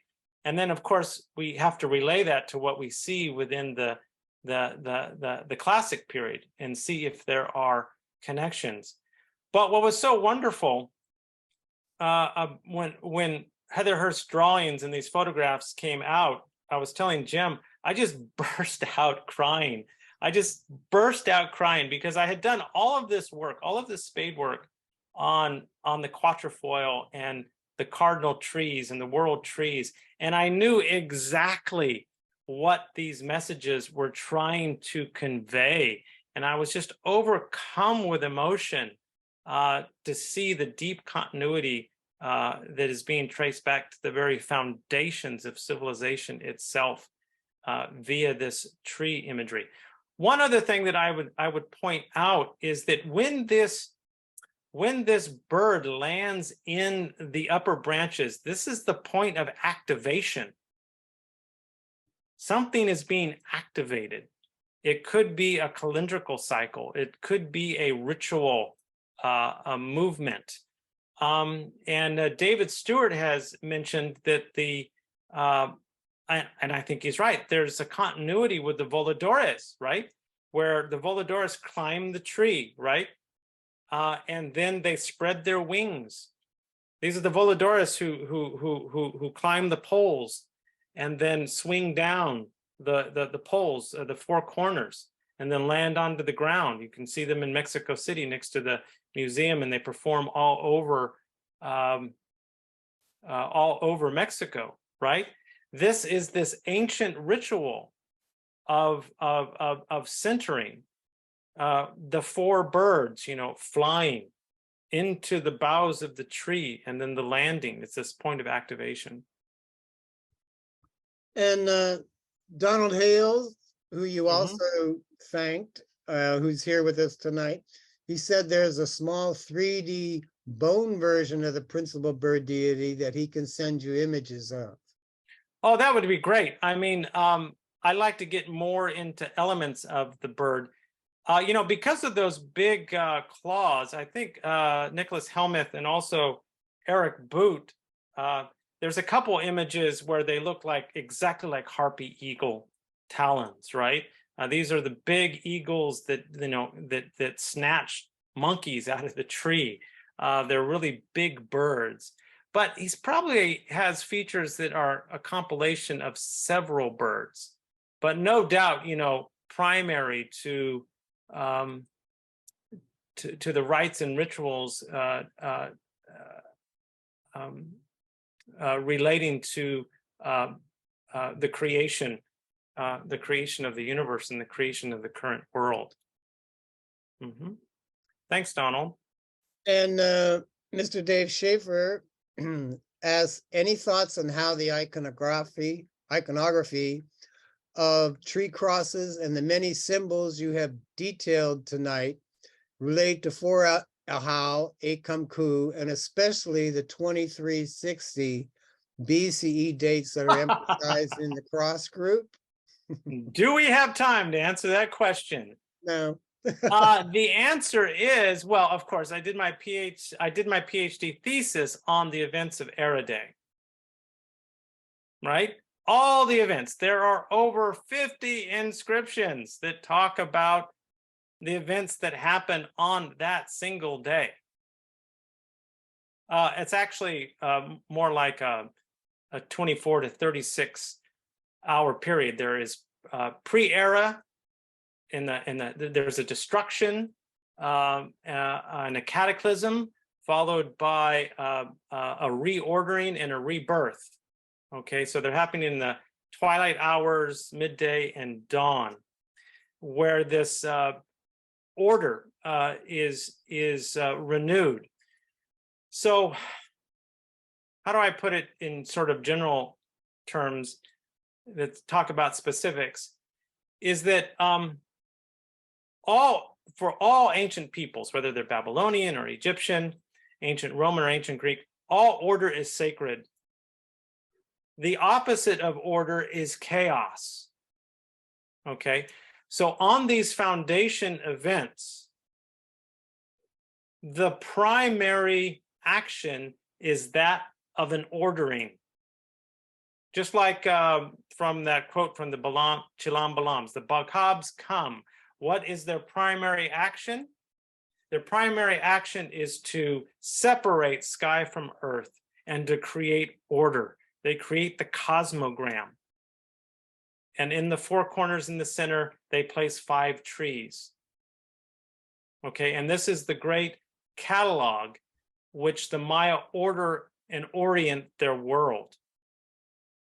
All pre-Columbian peoples. This is the great filing cabinet, okay, of how you relate to sky, earth, self, everything through this quatrefoil.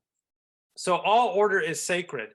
So on Era Day, that order is primary, and that's where we get, you know, the vase of the 7 and 11 gods. The gods gather together. They put their minds together, as it says in the Popol Vuh, and they create a new universe.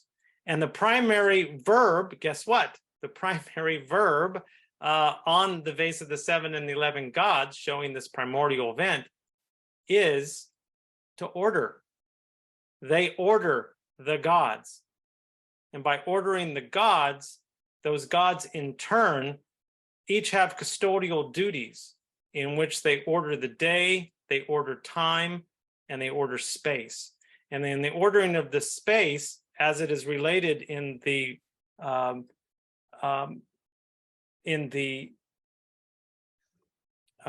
Balams, in the ordering of the 4 world quarters, they are ordering the trees, the mountains, the cultigens, the sacrifices. So yes, it's there, but the tree part is not explicitly stated. But there is the triadic arrangement of 3 altars. And that triadic arrangement is replicated again and again in the triadic arrangement of Khan Balam's accession temples.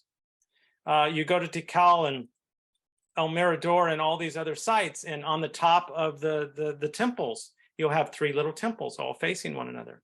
It's part of that triadic arrangement of 3 altars, the changing of 3 altars, 3 temples, 3 sacrifices. And it's said in the Era Day inscriptions that this is all overseen by Itzamna, and a body of gods. One of them could be the maize god. But so anyways, yes, it's there, but it's the ordering of the tree part is not explicitly stated as the ordering of a quatrefoil. There is a triad that is ordered. But what makes it so difficult, Era Day inscriptions, is they just give us a really short. Everybody knew this story. They all knew the backstory, so they didn't have to give an elaborate example. It's like if I just say to you, Adam and Eve, or if I just throw out Garden of Eden, everybody knows the backstory. It doesn't matter if you are a believer or not. Everybody knows the Adam and Eve story. Everybody knows the Garden of Eden story. So they kind of say Adam and Eve, Garden of Eden. And that's all they're giving us there, right? On these Era Day inscriptions, just the shorten of the short, because everybody knows what happened. We don't have to write a detailed account. But the details they do leave behind are utterly fascinating. But I am sorry, I'll just have to wait. And that's a whole nother presentation on the events of Era Day. And you will, I'm sure you will find that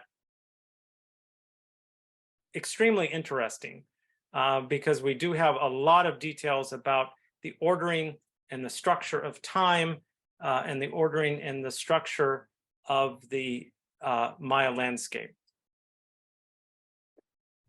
Hey, Barb, you've been very patient. You want to make a few comments? Well, I did ask a question a little while ago, and Right. I threw it back out here again. Oh, yeah. And I mean, first of all, when you're talking about the count forward to the first peak tune, you called Yeah. those cartoons, and in fact they are Baktunes, and they skipped. I'm sorry. apparently- No, that's no, I'm no, sorry. no. I'm sorry about that. Yes. That's okay. No, no problem. They I'm skipped sorry. over Yeah. the. It They was the skipped 11th. over the 13th one. That's right. Skipped over the 13th. Sorry, they're Baktunes, not Katunes. They're Baktunes, and so they go to the 12th and the 14th. They intentionally, seemingly, skip the 13th, and that's a curiosity itself. Of course, that's the one that is featured on Tortuguero Monument 6. Correct. And we have a lot of reasons to think that the Tortuguero dynasty was a schismatic dynasty from the Palenque dynasty, because they have the same emblem glyph and references to a common history back a long time ago. But my other question had to do with, in fact, wait a minute, those notices have disappeared. Let me find it. Had to do with something you showed that went by really fast. It was only after the fact that I kind of did a double take and said, and I said, you showed an image of T24, the mirror sign, next to the T1017 allograph, which is the god form of the mirror sign. And the T24 sign had a knee suffix on it. And it was only like a minute later that I suddenly went, hey, I need to look at that. And I was wondering if there's any chance that you could fetch that from your slideshow. I do the Tay, and then we can look at the Because I do want to think about that. As far as I know, there's no absolutely solid reading of the mirror sign. Well, okay. So David has proposed a reading with in a 2010 publication, meaning defining it as mirror. I think potentially it's Lem. Yeah, it's Lem. It's Lem, and I think there's some place, I can't remember where it is, where the thing has a ma suffix on it. So where was the knee? Here it is, right there. Right there. You mean on the head itself? No, over to the right. Move over to the right. Further. Right in the, no, there you go.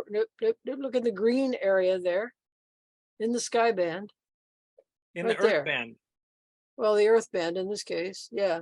Yeah. What do we have here? Tell us about the images that you've greened out in that earth band. Oh, I see. Well, there is a we have a T24 mirror sign, I see, and then we have what seems to be this tuft of hair. And then of course we have another T24 mirror sign on the back of the head, but the one that's in the forehead and on the back of the head, they differ a little bit. And then we have the squinty eyes, and then we have the quatrefoil mouth. So that little tassel of hair is the knee sign, its iconographic origins, a tassel of hair. All right, but what's it doing here phonetically? Well, phonetically, I don't know, but it is labeling the earth band as a glitzy, bling bling, resplendent place. Okay. But you know, I've been we have to wait for Nicholas Helmuth's publication, where he has mapped out almost every instance of this the supernatural head, to the point where when you put 2 and 2 together, the two profiles, they create a full frontal face. And we can look at those small variations and see if there are phonetic readings embedded in the head itself. It would be great, because then it would be able to give us a reading of the supernatural, right? Well, I mean, I have speculated, for reasons that are, rather vague in my own memory, that sign doesn't read Lem, but rather reads Ween, which means face and eye and surface in the Mihesokian languages. Ween. Ween, and which in Mayan languages with a ba suffix refers to images and effigies. And seeing a ni suffix on it makes me wonder if perhaps it is valid. Well, and Nicholas, Dr. Helmuth, please chime in if you can. It would be great to analyze all of these masks that he's collected over the decades, and see if there are phonetic clues to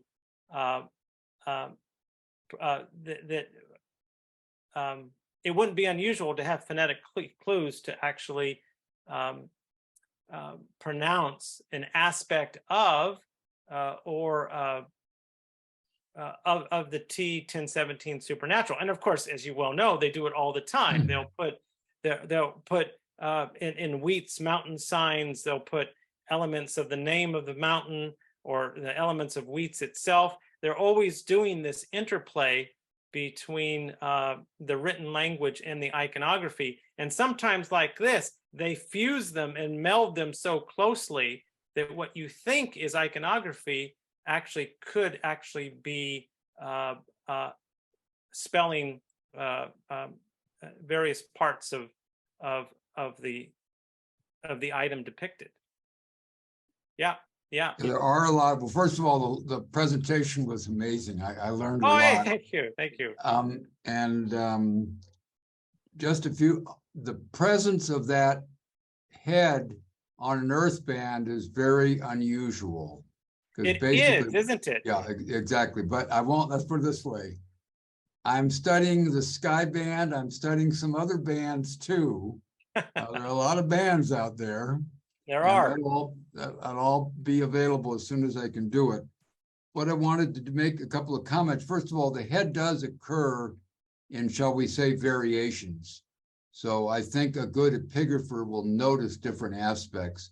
And of course, there's also composites between this, personage and other personages. That's good. And while you're talking, I'll go to the lid, because the lid has variations on it.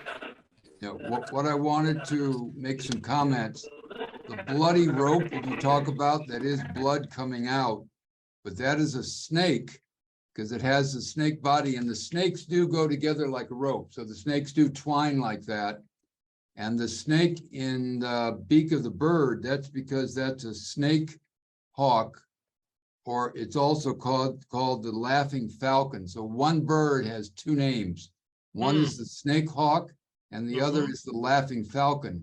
Oh, that would be cool. Laughing falcon is the bird that eats the snake, who ate the toad or the frog, that ate the, it's the message in the Popol Vuh. It's right smack out of the Popol Vuh, because the grandmother has a flea, the flea's eaten by the toad or frog, the snake eats that, and the bird eats that. And in my PhD dissertation, I found, in my decades of looking for images, I found an incised Maya shell that showed the bird and the snake and the toad all in one scene. So again, the Popol Vuh is not just something from the final centuries. It's been around for, as we know from San Bartolo. Okay, just a couple of other things. And I thought I'd note, here is the T1017 head positioned on the edges of this star band here. Correct. And it has very interesting variations. And in all iconographic work, as you well know, is that these variations, how they differ, tell you, give you really good insights as to the nature of the object by being able to read and map out these differences. And I think you told me in an email recently that just the mouth, that quatrefoil mouth of the supernatural head, you could write a dissertation on it. And I totally agree. That mouth itself, that creates this fourfold opening in the openings of doors and caves. They even form the openings that hold inscriptions on the Temple of the Sun. That quatrefoil is incredibly deep with multivalent layers. And what's interesting about pre-Columbian art is it seems, and this is true with Aztec and Zapotec, is that the more multivalency you have, the more layers of meaning that you have. It's like a density of sacred points. You know, it becomes more and more and more holy, the deeper layers of meaning within the image itself. Yeah. One other point I wanted to make, you said the other burial, you showed those two mosaic things. That's right, the jade cups. Yeah, I'm the one that dug that up. Yeah. Yeah, it's in fact it's burial 165, right? The 196. 190. I'm sorry, burial 196 and burial 116. Yeah, 116. Yeah, 116 is in Temple 1, and I dug it up diagonally across the plaza, facing the south side of Temple 2, and it was a wooden vessel. The wood was just powder. Yeah, I just wish they would have kept the wood. But could have possibly identified it. And you know, there's a third. I saw a third vase, probably looted, or maybe was it looted, or it came from another jade vessel very similar to these. What's so extraordinary about these vessels is the one on the left, as you well know, has an inscription. Yes. And the inscription talks about. It probably has the death date or the burial date of Hasao Chan Kawil, and followed by a really interesting statement that talks about the food inside the vessel, and the food is is noted as a square-nosed blossom, okay, and it says Ishimte cacao. So there, or it names the place. The square-nosed blossom is kind of relating to the place of the food, and this is, of course, food for the afterlife, and it's a mixture of chocolate and corn, which will sustain the king on his way toward death and resurrection. So again, the vessels themselves have the blossoming fruit of the trees. So again, that multi-layer, that multivalency. Yeah, Itzimte is wonderful. Somebody mentioned that when Michael Coe, before he unfortunately passed away, he said, Nicholas, somebody needs to find all the flavorings and ingredients of cacao. They have been doing that. The epigraphers have been mapping those out. Yep. And well, I've been working on that now for 20 years because he asked me to do it, and we went out in the rainforest and we found Itzimte. It took years and years and years, and we found Itzimte blooming, and we found it within a couple of meters of two lodges we stayed on in two different rivers. In other words, unless it's blooming, you never see it. But once it blooms, and if you know what it is, then there are millions of them. And we photographed gazillions of them. So it is a plant that is a flavoring, and it grows all over the Arroyo Patesh Batun, and it grows, well, actually the tributaries, and it grows all over the tributaries of the Rio San Pedro. It's everywhere. It's very common. I'm trying to find that lid. I can't find it. Now, you talked about a third vessel. I must admit, I've never seen or heard of a third I saw vessel. it the other day. Oh, here it is. Let me call this up. Yeah, I'd love to see it.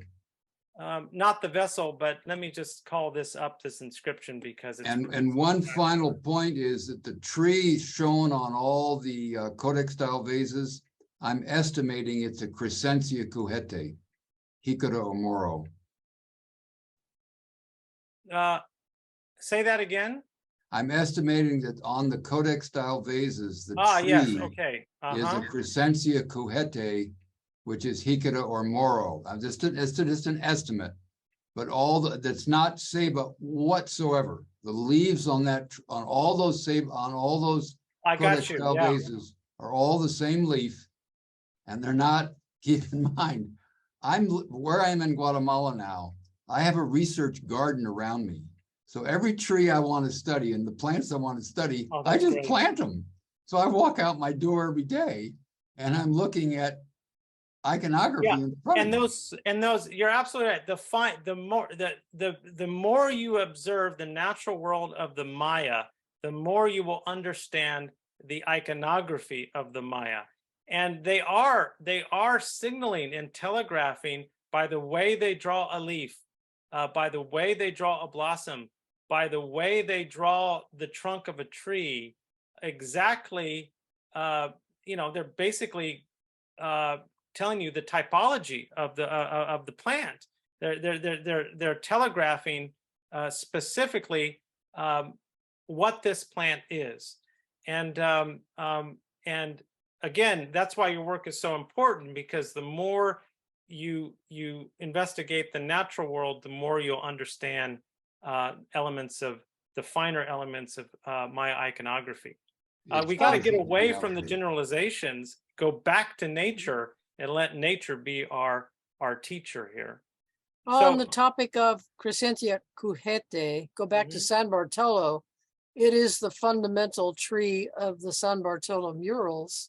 And it's also the tree from which the bloodletters are made, because those are the same leaf that sprout from the base of the bloodletter. It's a living instrument that's being used. Oh, you're right. Perforate the penis. You're right. I'll go back. And the image of the exploding gourd. That's not about maize. That's about pre-agricultural sustenance. Yeah, those are gourd trees. And the other thing I'd point out is the San Bartolo tree that you showed, that's not the same. The big tree that you showed, that's not the same as any of the other trees. It's totally completely different in every way, shape, and form. They are trees and they're gourd trees and trees by we would call them bushes, but the Maya saw them as trees. Let me just show this on the rim of one of those jade vessels here. So here we have the 9 Emish date, which I think is potentially we don't have the death date of Hasao Chan Kawil, but there we have the death or the burial date. We have another flowering glyph. What flowers? The cacao. Look, the cacao flowers. And it's related to this place. This is the place in which this glyph here with the big Nah sign and the upside down Cobb sign. This is the place where it said that the canoes are sinking. Those canoes of the maize god are sinking. But you see the square nose blossom, right? The square nose blossom there, God. And then we have the Khan.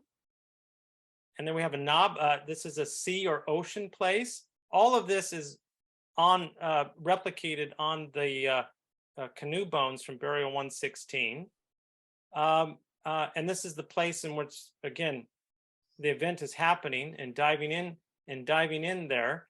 And then we have, of course, here the mention of the Ishimte cacao right there. Ishimte cacao. It's just spelled out phonetically.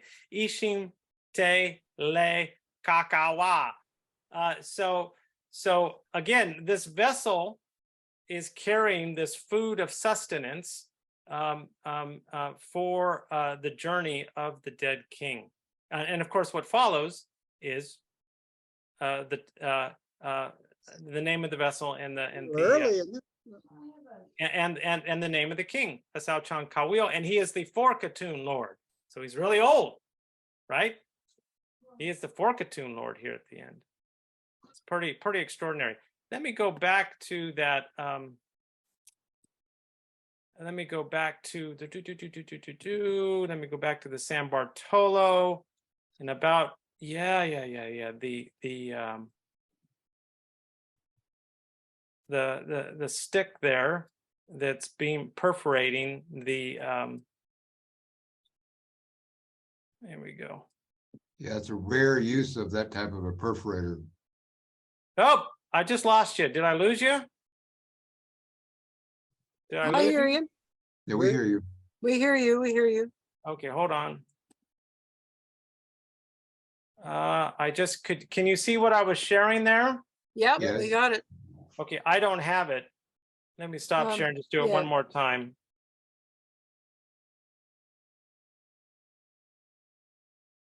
Okay, now I have it. Yeah. Okay, and then so there you have it. Yeah, this is a living, you're right, Barb. This is a living plant. Gourd tree branch. And then we have it piercing the member.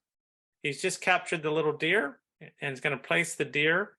Wow, that is really a great identification there. So I mean, I always thought this was a planting stick, but of course, if it's piercing the penis, it can't be a planting stick. But these are gods, by the way. But the yeah, it's a living branch. And the piercing, of course, the nose piercing, the penis piercing. This is the point of activation. This is the key moment. This is the ecstatic moment, the high point. Yeah. I wish I had the other tree. You know, this wasn't a talk about San Bartolo, but yeah, we have to look at all of those trees and see if these messages are also telegraphing into the classic period in different ways. Absolutely fascinating. Now, one comment on while we're looking at the wings of the bird, if you see these birds flying overhead and the sun is shining through their wings, they have a stylized reptilian design on the wing, on the bones. And that's really interesting because yeah, you can kind of see that reptile here, but on the mosaic from the Temple 5, basically these sort of dragon serpent heads are the things that are made in mother of pearl. Well, again, on the wings of the bird, this bird is early, so it's not the same as the late classic ones. I studied many. No, but I meant on the Temple 5 mosaic at Palenque, that those serpents on the underside of the wings are actually formulated with mother of pearl. If you see the birds flying as we do, because again, we're out day after day, week after week, year after year out in the rainforest and everything else. When you see the bird flying over, that's physically on their wing. Wow, that's extraordinary. That's just so cool. We need to talk together, by the way, later. We need to talk together because your flowering step fret thing, that's what we need to talk about. That's very interesting.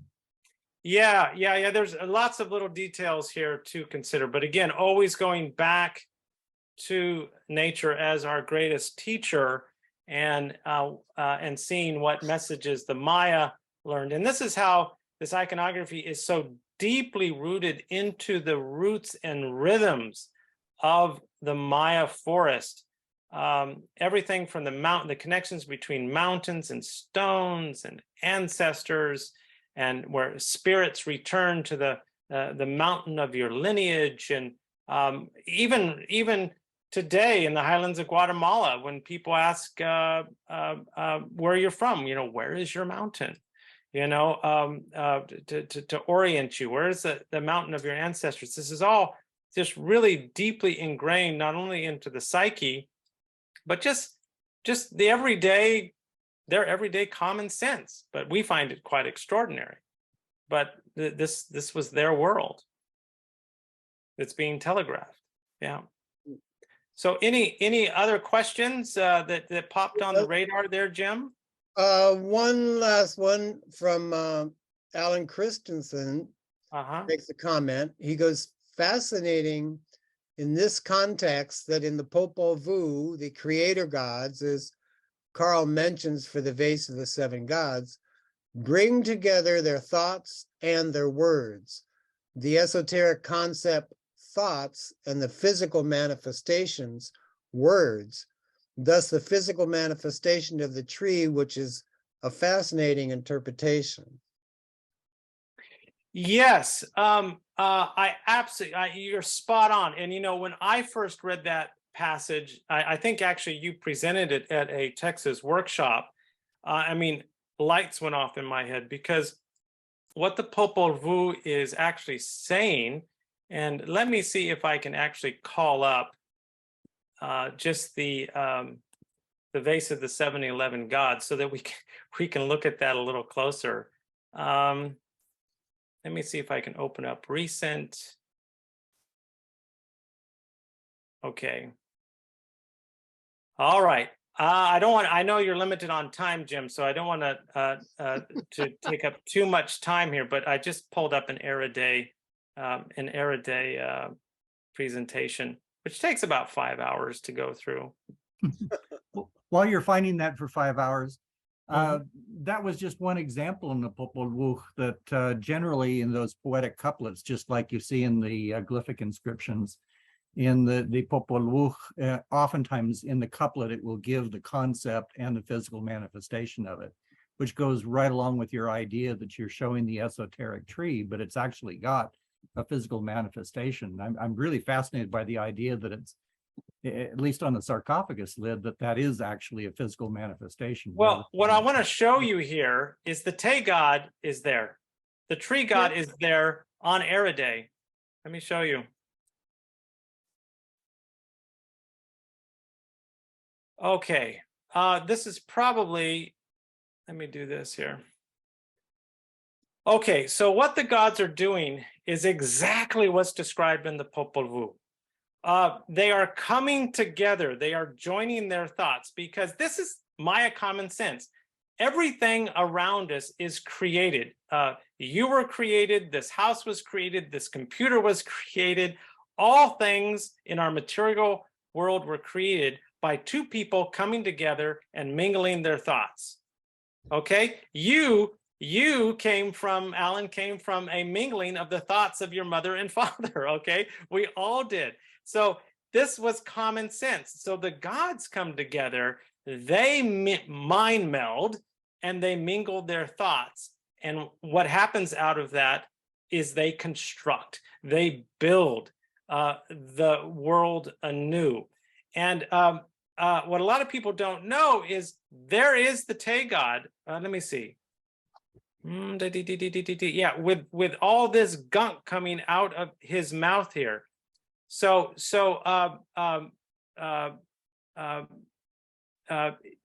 he might be on the vase of the 11 gods a little bit better, but we have G1. Let's see. Yeah, we have, this is G1 here on the bottom, the mid at the bottom. You can see he has the solar imagery. He has the animated sun bowl on the head. And this is actually, this has been touched up. Prior to it being touched up, there's a very clear keen sign. Susan Milbrath pointed that out here. And then he has a very giant stingray spine, you know, in that sun bowl. So this is God of the primordial dawn. This is the Tay god. This is the JGU. Okay, the god of the West, and you can kind of see the jaguar paw in the ear of the Tay god here. Okay, so he's really primary. He's primary to structuring, and the main event here is Saka, which means to order. And a great in the Coordinates, it's to order. The ordering of eternal cycles of time. And Nick, look at this. Look at that star band. Look at the star band up here. What do you see that is different from all star bands that you've ever seen? The elements in the star band are side by side. They haven't separated yet. They haven't differentiated yet. Let's go to the, yeah, we don't have the star band there. So there's a couple of vases from Naranjo, in which the star band, like you have cloud, cloud, con, con, chan, chan, right? The elements haven't differentiated and separated. I think that's telegraphing a message to us as well. So, and the primary action is to order, because all order is sacred. They are turning from chaos, a time of destruction and disorder, into a time of fundamental ordering, the ordering of space and time. And also that sa'ak verb is the verb that is given to order the passages on a Maya tablet. Think of the 96 glyphs. That's the distance number indicator glyph that has those beautiful, often substitutions with difrasismos, with opposites, such as sun and night. The sun and moon, day, Yeah, sun and moon. day And again, night, it's the ordering. They're ordering the passage as the gods order on Eriday, but it's an ordering that is intrinsic to this cosmic ordering. And that cosmic ordering is this charter by which the gods create and then give to men to maintain.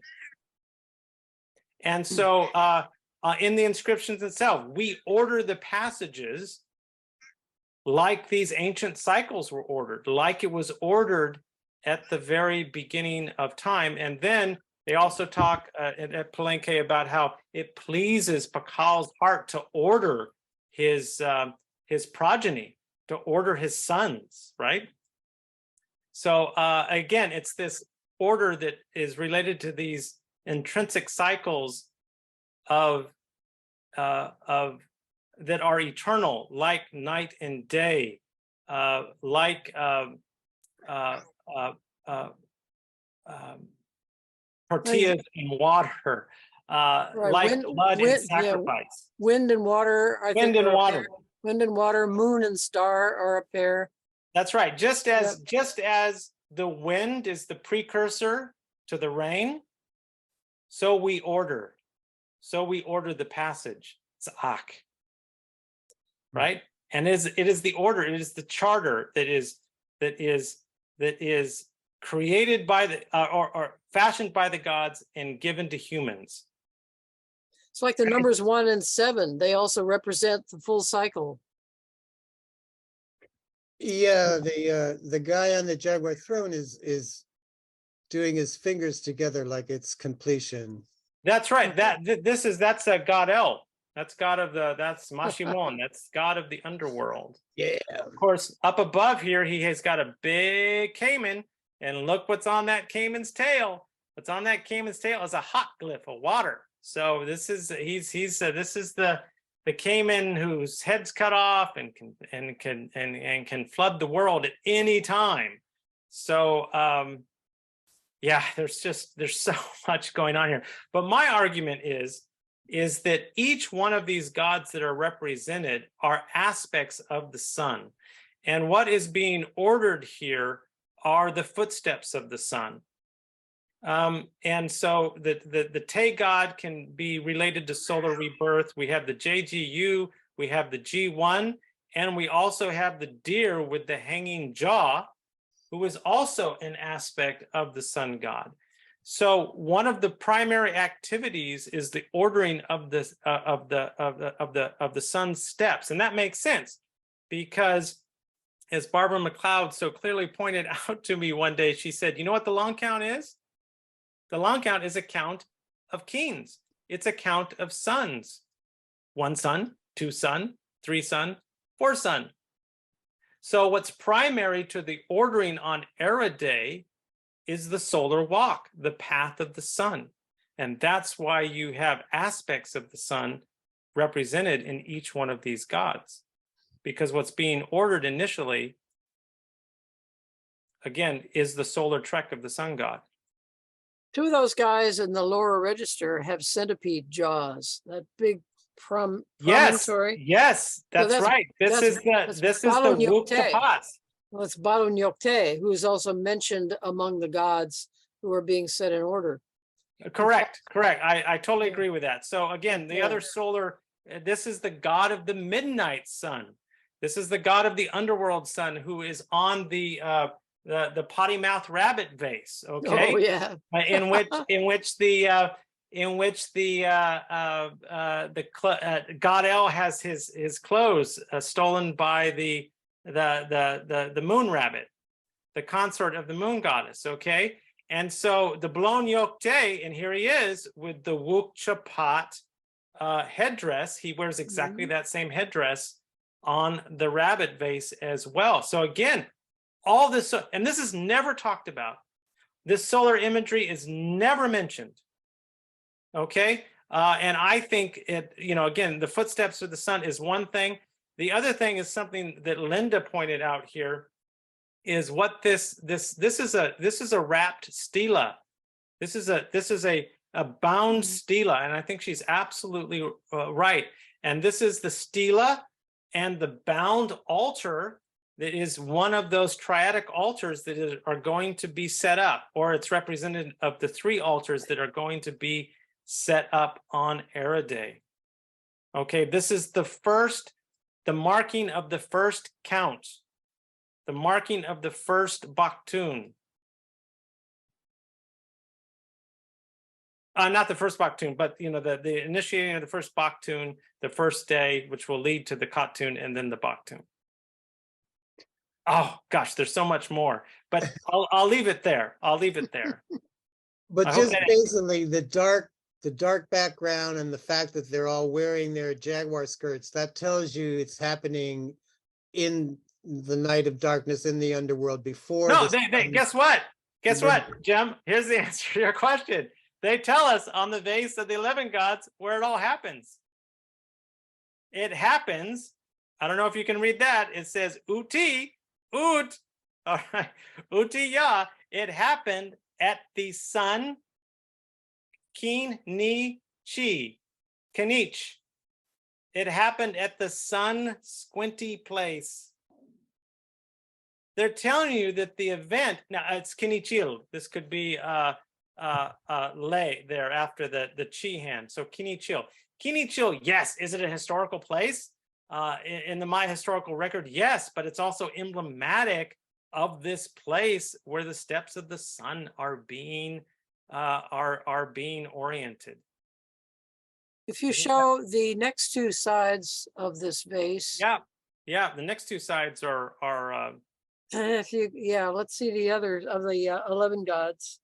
do you want there's other stuff going on here. Hold on.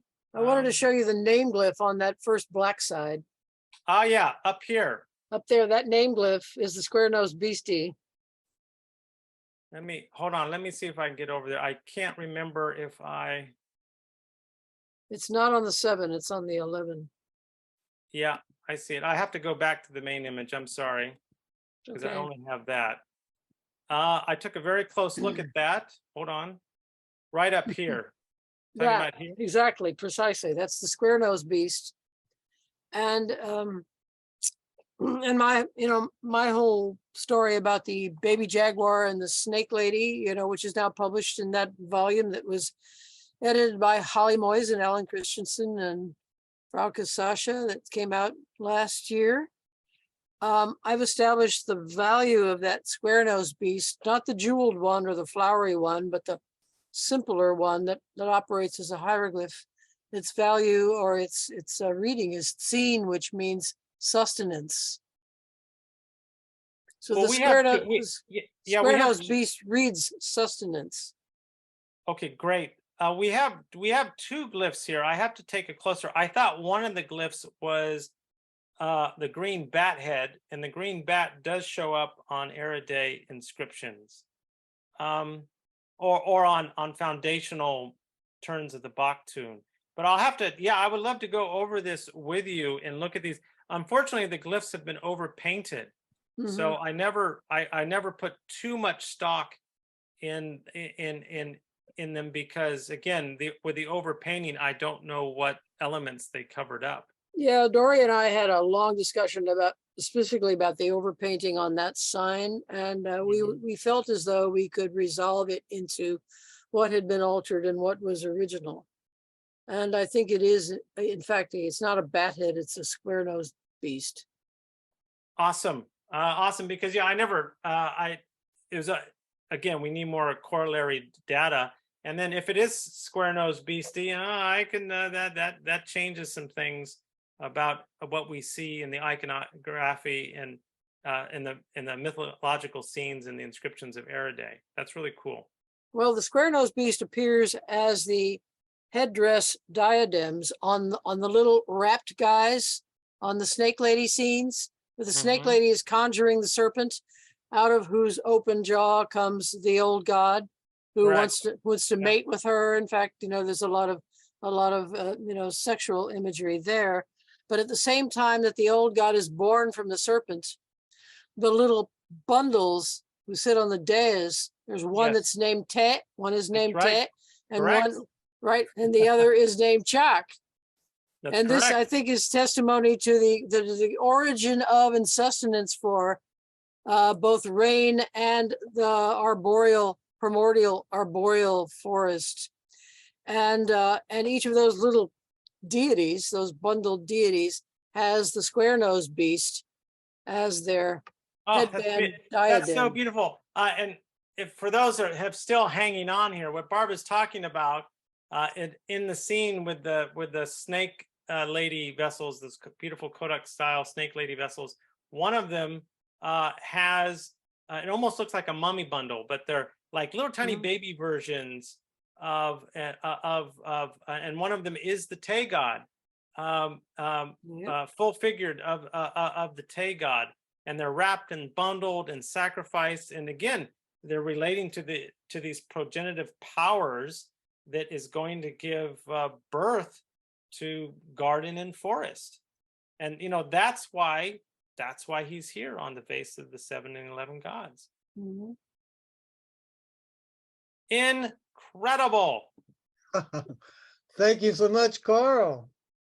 It's been a really great presentation. I'm sure. Thank you, and I hope some of you were able to hang on to hold on there so we could have a glimpse of. I just wanted to mention that Erica Raven, in fact, specifically mentioned what you had also said about the text on the lid of one of those jade vessels. Oh yeah. See, I mean, here she's mentioning another one. Oh, good. So I think she's still here. So yeah, please chime in. She's still here. I'll call that up again. There it is. Here I am. Yeah. So, what would you like to chime in on this text and tell us something about it? Oh man. In short, it would just tell about the origin of cacao. That the plant I see where you're born or going. grew in the ocean. But you also talked about the third vase. No? Yes, there was this third vase. Yes. The third vase, and I contacted Nicolas about it some years ago. It's in Antwerp, Belgium, in the collection of Janssens. I think in the museum at the Kerr stream. took a picture of it. I think Justin Kerr took a picture of it. It has the head of Kawil. Oh wow! But I wanted to write an article about it, and I was not sure if it was authentic. I was afraid that it was a forgery.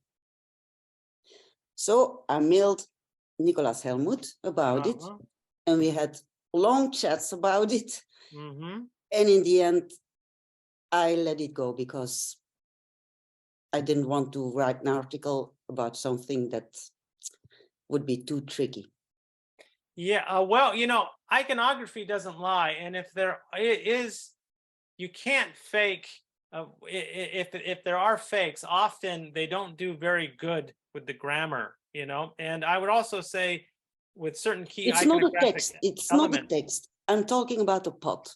Yeah, the pot itself, I understand, but the iconographic features of the pot and the fabrication. So yeah, well, darn, that's all I have to say. I mean, if it is a fake, and I haven't ever been able to look at it very closely, but getting back to this inscription, that's really, really interesting about the origins of cacao, because of course, as you well know, we have scenes of the death and flowering of the maize and the maize god, and there are associated inscriptions and imagery that name place names. Like I said, that these place names, some of them are found on the Takao bones as the place where the sinking of the canoe is happening. And of course, well, yeah. Even you are talking about that sign with the upturned earth sign, no? Yes, that's well, there's also discussion about it. Yeah, some say it's the posthumous name of Hassau-chan Kawil. You say it's a place name where the canoe sank.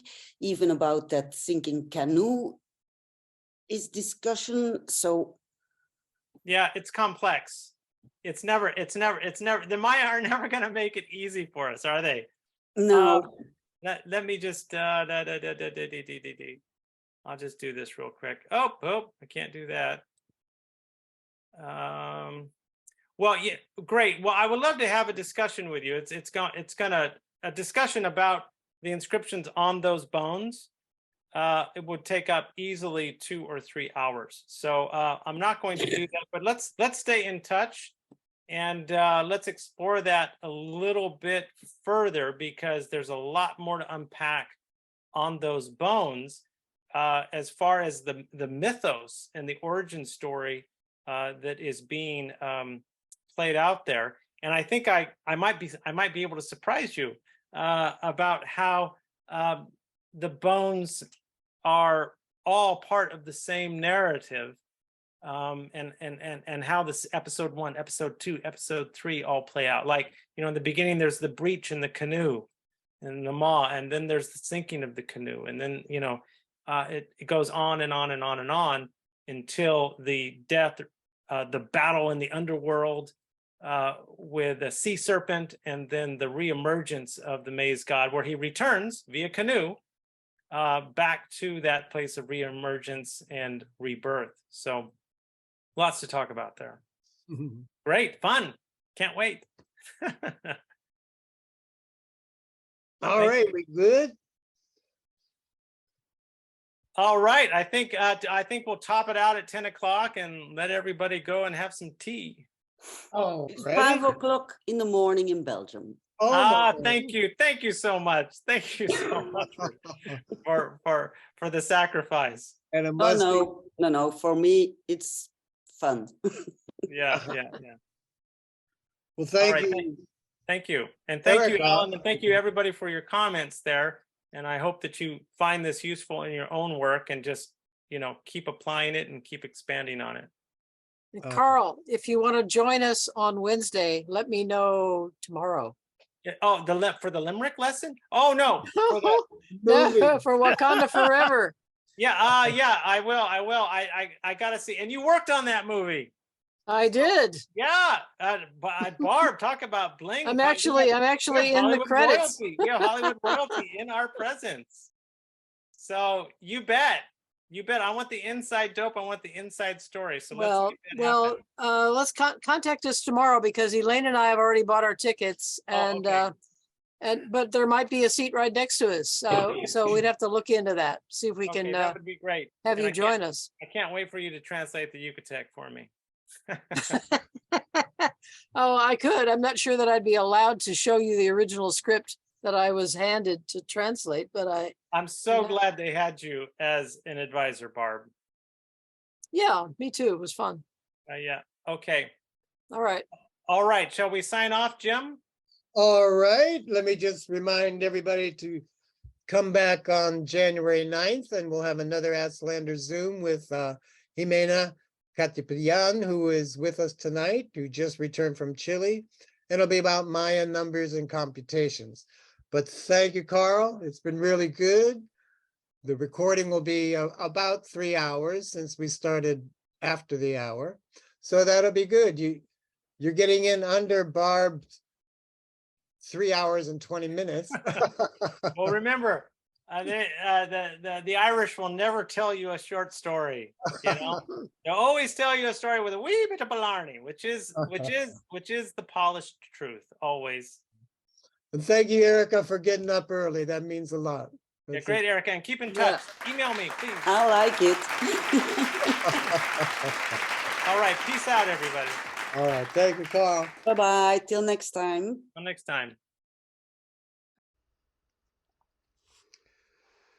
Thanks for tuning in. And please subscribe to our YouTube channel. To receive free monthly issues of the Aztlander e-magazine, contact your host, Jim Reed, at mayaman@bellsouth.net.